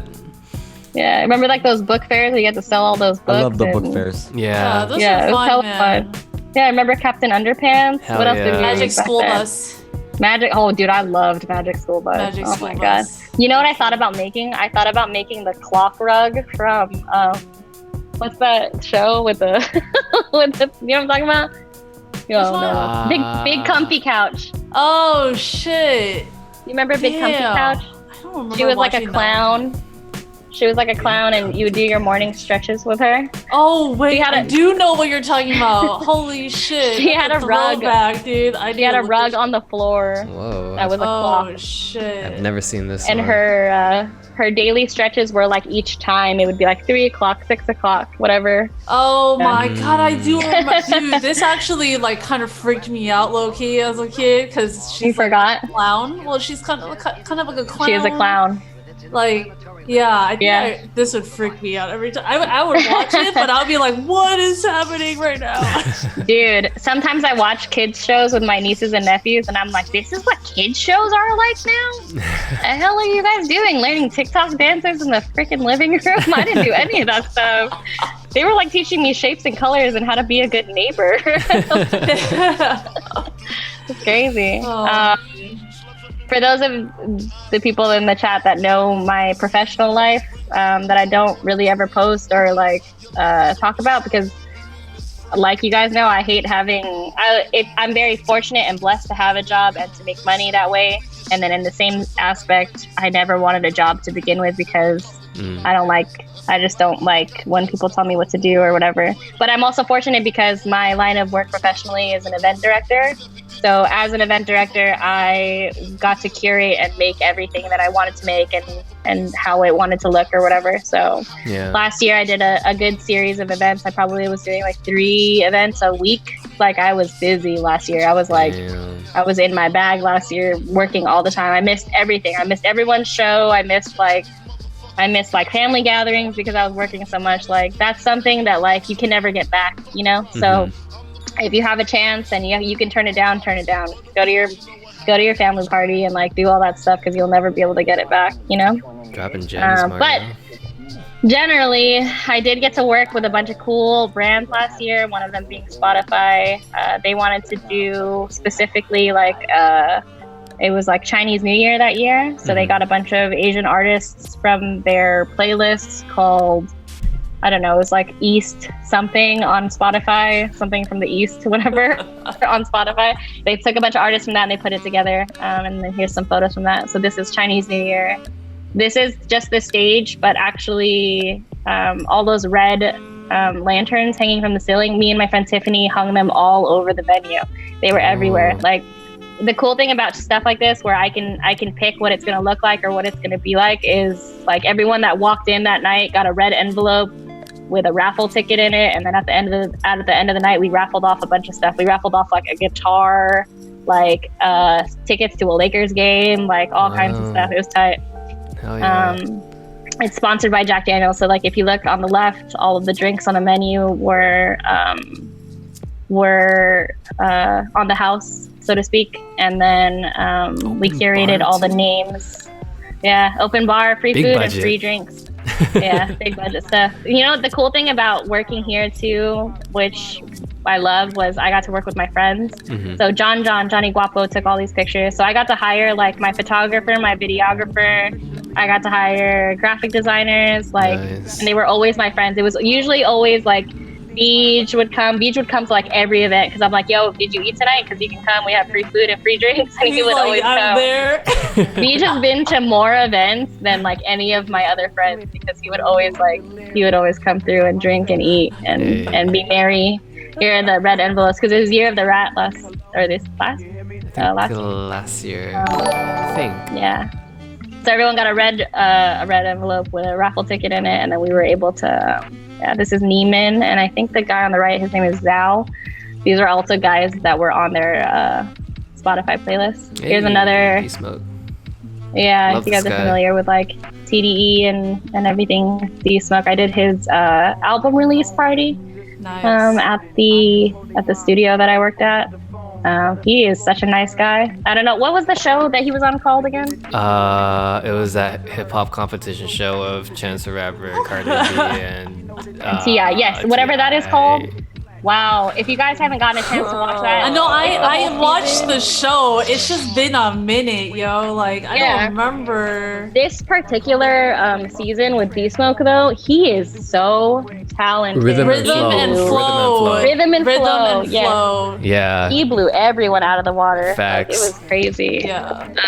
I want to So see the- that chick go on longer though. Like her a little soon. I don't know. What else? So this is the Grammy after party, like the official Grammys after party. There's a lot of Oh. Grammys parties, so it's not like the only one. There's millions of Grammys parties that happen in LA after the Grammys. This was like really, really big. See, this is where it gets a little tricky because I'm obviously really familiar with a lot of hip hop artists, R&B artists, a lot of like rock artists and stuff. But this I wasn't. Like when they were telling me about these artists that were coming to play, like Bonobo and I don't know who these other people are. I don't remember anymore. They were like, these are literally the biggest people in techno and trance. And I was like, I don't know who they are because I don't listen to this music. But apparently at that time it was a big deal. It was like a huge party. Mhm. It was a lot to recover from. There's a lot of dancing girls in like these loofah outfits that just took pictures and bounced around. Nice. This is one of my really good friends. His name's Tim. I don't know if you guys are familiar. If you aren't, you should go check out his music because Tim is also like a really talented friend of ours that does music full time. He actually just got signed during quarantine to a record label, so that's also tight. Like to see your friends come from doing shows at like colleges and boba shops to getting signed to a record label is really cool. But we got to do we got it approved from one of our sponsors, which is Jack Daniels. Jack Daniels got that money to do stuff like this, and we got to sponsor his whole album release show.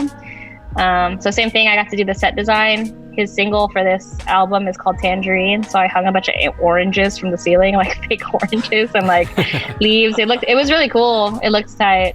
Here's a picture of me and my friends. So it's me, Raquel. I can't see anything because my I don't know how to move this thing that's blocking me. Huh? But I don't know how to move this, like the chat thing. Oh no. Okay, so yeah, there's our friends. This is like the same thing, a menu that we curated with each drink is a name from the record. Jesse helped produce this too. It's my best friend, Grace. Raquel is Tim's girlfriend, and then me, and I don't know this other girl who is on the left. So there's like a group shot of like the venue that we used that night, which is this little bar that sits as a speakeasy somewhere in LA that I can't talk about. But yeah, it was cool because the coolest thing about this job last year for me was I not only could I pay my friends to do stuff with me, whether that was like photography, videography, graphic design, set production, stuff like that. Like I got to use a good amount of my friends to do stuff with me at a higher budget, and I got to invite everyone to come like eat and drink for free. And I love stuff like that. Yeah. Like I love supporting my friends, you know? So this was really cool. This was a really fun show. And the crazy thing is this was the craziest like show that we had done in a long time for my events, because there were the most people that showed up. He like put out a feeler to all of his fans. He was like, yo, I'm having a show in a secret location. I'm gonna put that out there. And then he invited a bunch of like record label people, and this whole bar was packed, like front to back, like Damn. over capacity. I was gonna get in trouble, and they were gonna call a fire department situation. It was like Holy shit. crazy. And you have to imagine hot like party. sticking all these people down there and having free drinks. It was a good time. Yeah. Yeah. I bet. But yeah, these are all of our homies. Maybe some familiar faces that you guys might see. I threw in these pictures in another folder just because yesterday was actually my parents' 42nd wedding anniversary. Oh, wow. They got married on Friday the 13th. Yeah, 42 years ago. So this is a picture of my mom and my dad in their 20s. Look at these outfits, Oh, man. shit. So The tight. bell bottoms. Yeah, my mom's a little hottie. Look at that. So tight. But I keep this picture actually next to my desk because they are my biggest motivation in anything I do and my biggest supporters. Every time I've ever wanted to do something, my parents were like, yeah, go do whatever you want. Because I was like, all right, cool. I'll have to do whatever I want then. Yeah, so I keep this picture pretty close. I have it like on my phone.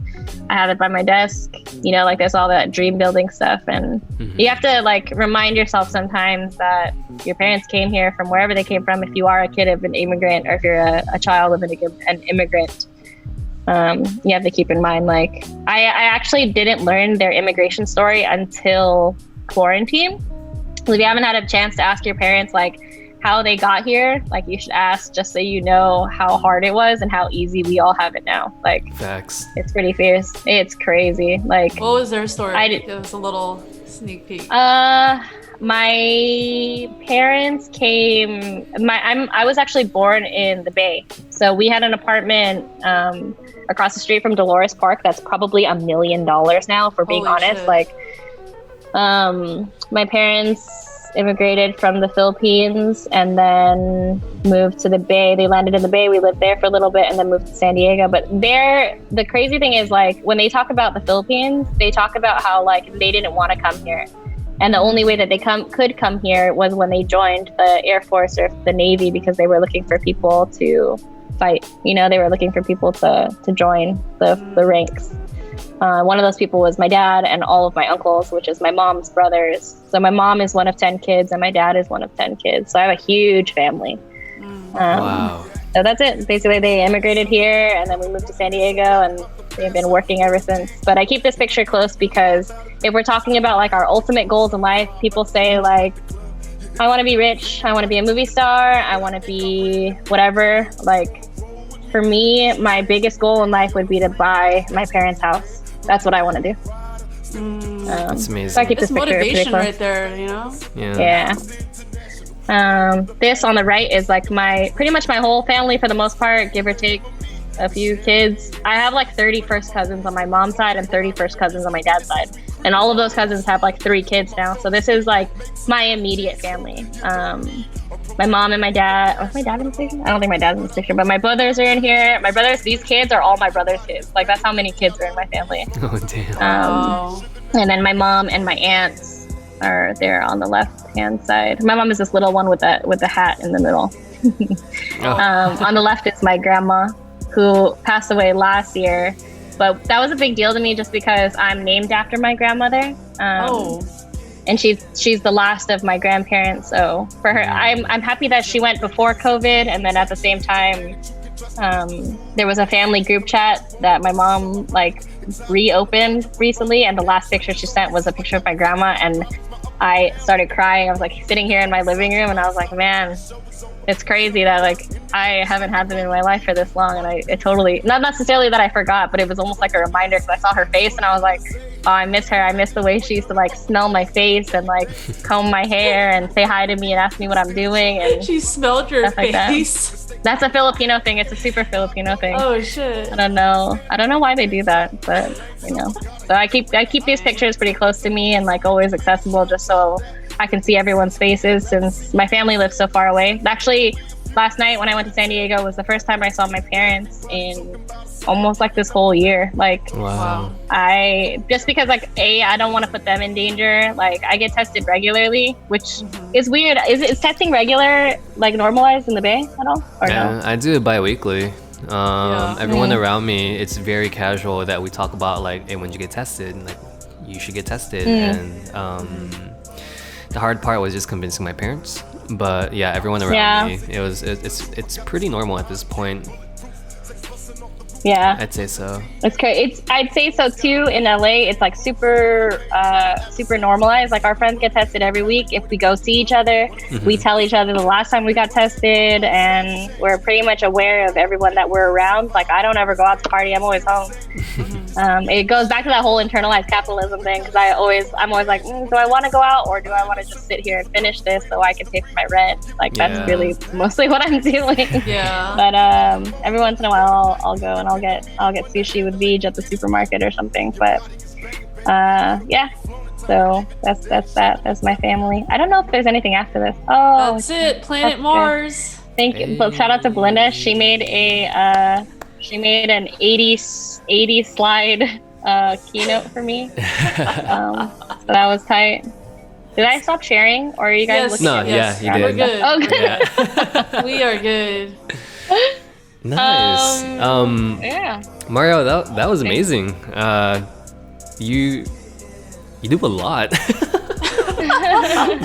I do. It's wild. 88 slides worth, Dad. 88 slides worth. No, during like quarantine, I didn't even get to include the weddings. I was like, I know. Can I cut some stuff out here? I'm a little. I know. So I don't know if it started as like really small events. It turned into weddings, and then it turned into like big events like the Grammys and like stuff like that. And it's crazy because everyone's always like, oh, like, what do you do or whatever? And I would always tell them, but it's not necessarily that I'm ashamed of what I do. It's just, it was never my goal to be like, oh, I want to grow up and be an event director. You know what I mean? Mm-hmm. It was just, it's one of those things like, You're just. I'm proud of it. It's just, it's not my end all. It's not my end game. That's not the end game for me, at least. So yeah, crazy things, huh? Oh, see, Tiffany said rhythm and flow in the group. Oh yeah. In the chat, it was rhythm and flow. Yeah. Nice. Crazy. Well, that was an amazing journey, and I really appreciate that you shared everything like that with us. It was really in depth, rich in the stories. I'm glad a lot of your friends came in to support you also, because Thanks, I'm sure guys. they all had those stories to kind of like share with you also. But yeah, just given our time, I do want to be mindful of your afternoon also, Maria, so we can begin to wrap up.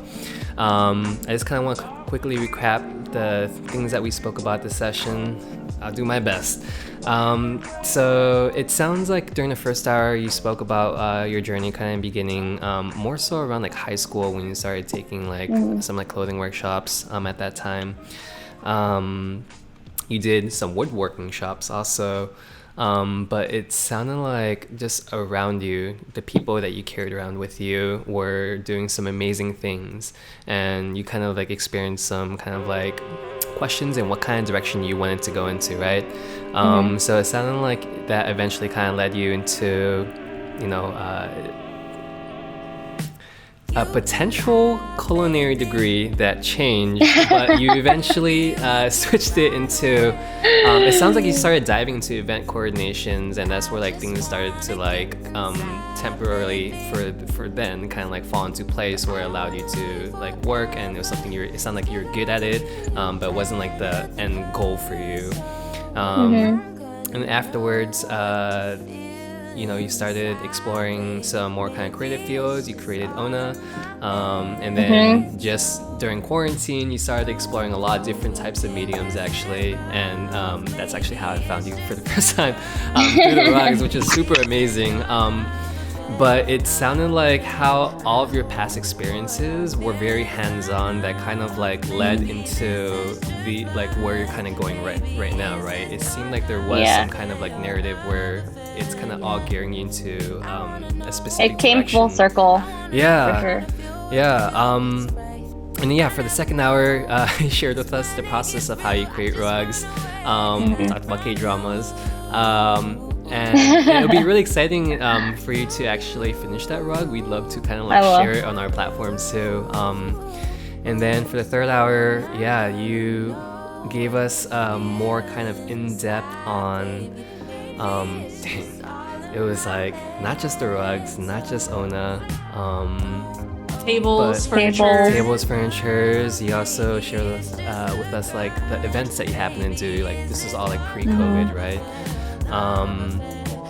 It's a lot. I told you guys I have like creative ADHD. I have like 15 different things that I'm like looking at or working on or thinking about. Yeah. It's a lot. It is. I'm sorry if it's but it's crazy. amazing. Yeah, no, I think it all kind of like led you, for this opportunity with like selection and like Joe K right now, which is really dope for you.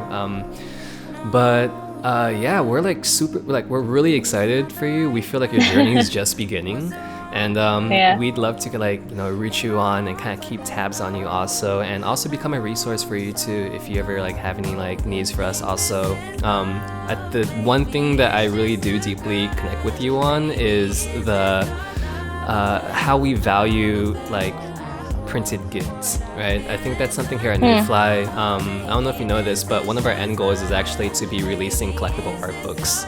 A lot of what we're creating right now is actually for these art books, whether it be interviews, photo shoots. Some of these digital contents that we're doing right now is just, given our situation right now. But also the fact that we also need a digital presence too. So we do hope that it kind of eventually accumulates into the art books that we'll be releasing over time.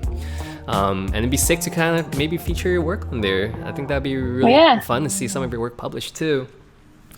You know what I like about Nüfly? I like that you guys do something that a lot of brands haven't picked up on yet. When you go, I don't know if you guys go to like the Japanese bookstore and you can get a magazine and the magazine's in the bag. This guy. Kinokuniya. Yeah, same. Bookstore. That's why, Kinokuniya, like very specifically, like that's why I have all of these magazines and books and like random things around my house is because my friend taught me that it's called furoku is what it's called in Japanese. It's like a gift with purchase.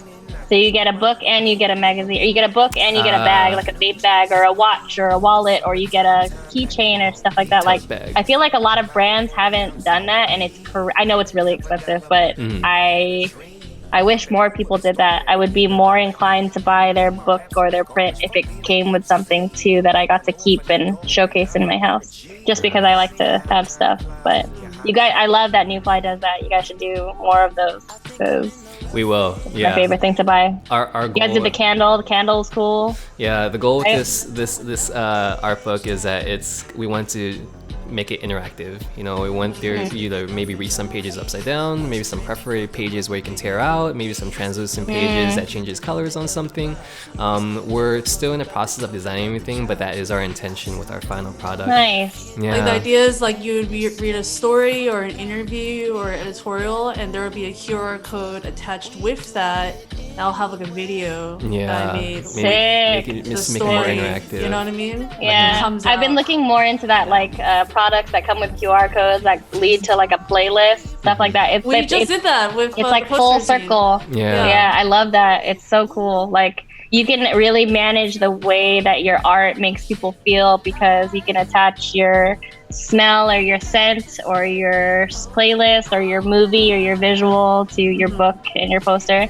Like exactly. For people that aren't in that space, that are unfamiliar with it, like when you're a brand and you can really think all the way down to like I think Apple or like Steve Jobs is the guy that said like opening your new iPhone is a process. Like that's the most exciting part. That's why it takes so long to slide the box off of the thing, and then you have to like lift the thing up and dig underneath the headphones and do that whole thing. He's like, it's the excitement that your consumer has. Like it's not just like, oh, I made this sweater, I packed it up and I shipped it to you. It's like a whole experience. And especially now during quarantine, where you can't be with your friends and like you can't go to the store and you can't go shopping regularly, like it makes the e-com side of things way cooler when you can experience something like that. Like I love like when people open a new package and they post it on their Instagram story, and it has like a written note or a card like, thank you for supporting me, like shout out to you, like that's tight, like I can't wait to see you again, stuff like that. Like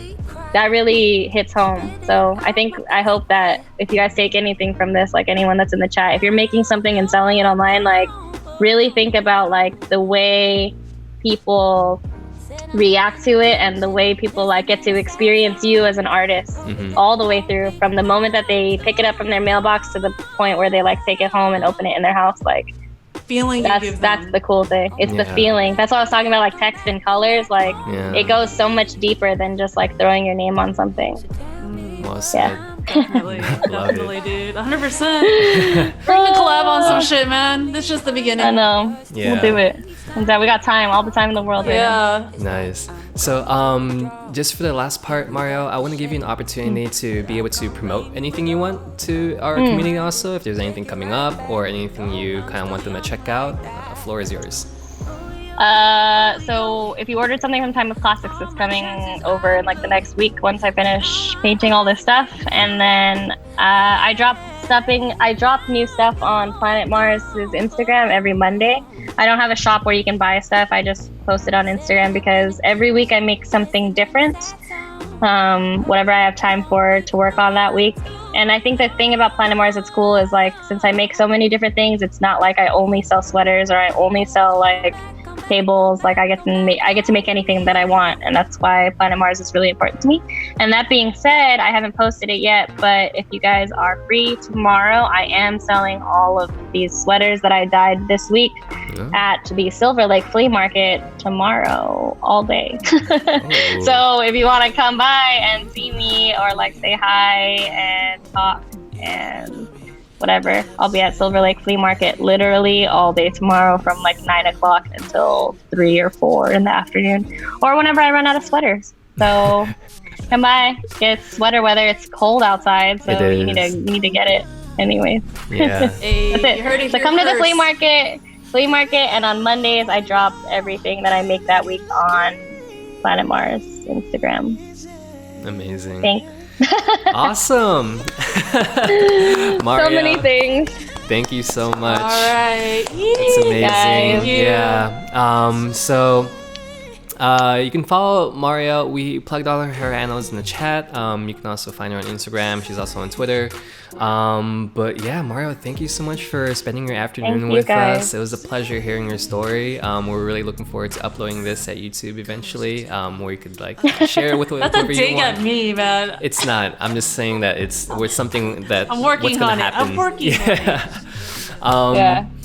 But yeah, without further ado, Mario, we do wish you a great rest of your weekend, and we're rooting for you also in terms of whatever you do next. We're looking forward to it. And yeah, with that being said, I'll just go ahead and wrap us up right now. Thank you for our chat for joining us today. It was we had a really fun time with Marielle, and yeah, I'm one of your 3 hosts today. My name is Daniel. You can follow me on Instagram and Twitter at Dakfu. I'm going to hand the microphone over to Belinda. Hey guys, what's up? I'm Belinda. I go by _ZenRabbit on all platforms. And yeah, gonna pass the mic over to Kaz now. What's up, y'all? It's Cass at Speak Proper. Definitely give thanks to Marielle for joining us this week. Yeah, it was amazing. A lot of stuff I didn't even know, but yeah, we'll let Marielle say bye one more time. Oh, bye. Thank you guys. Thank you guys for coming in. I also want to say this really quickly. Interviewing is an art form. I don't know if you guys watch Hot Ones, but That's real all I interviews watch. are All I hard. watch is Hot Ones and Joe Rogan podcasts. Like I just watched Tiger the Guy Belly. Ritchie Tiger one Belly is earlier the one. today to prep for this. Tiger Belly's good. Yeah.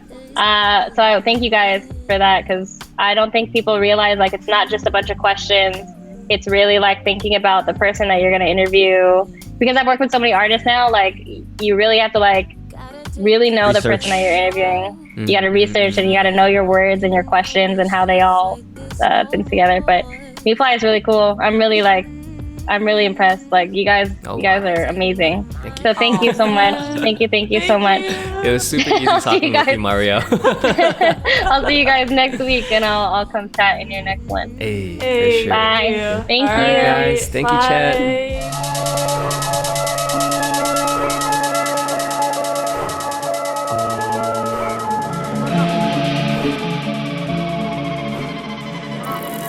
너가 뭐라고 하면 난 그냥 할 거야. 내가 하고자 하는 거 그냥 할 거야. 내가 하고 싶으니까 그냥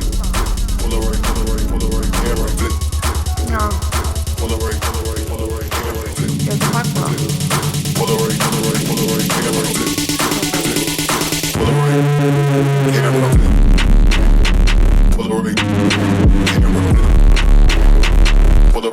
Pull the right, pull the right, pull the right, pull the right.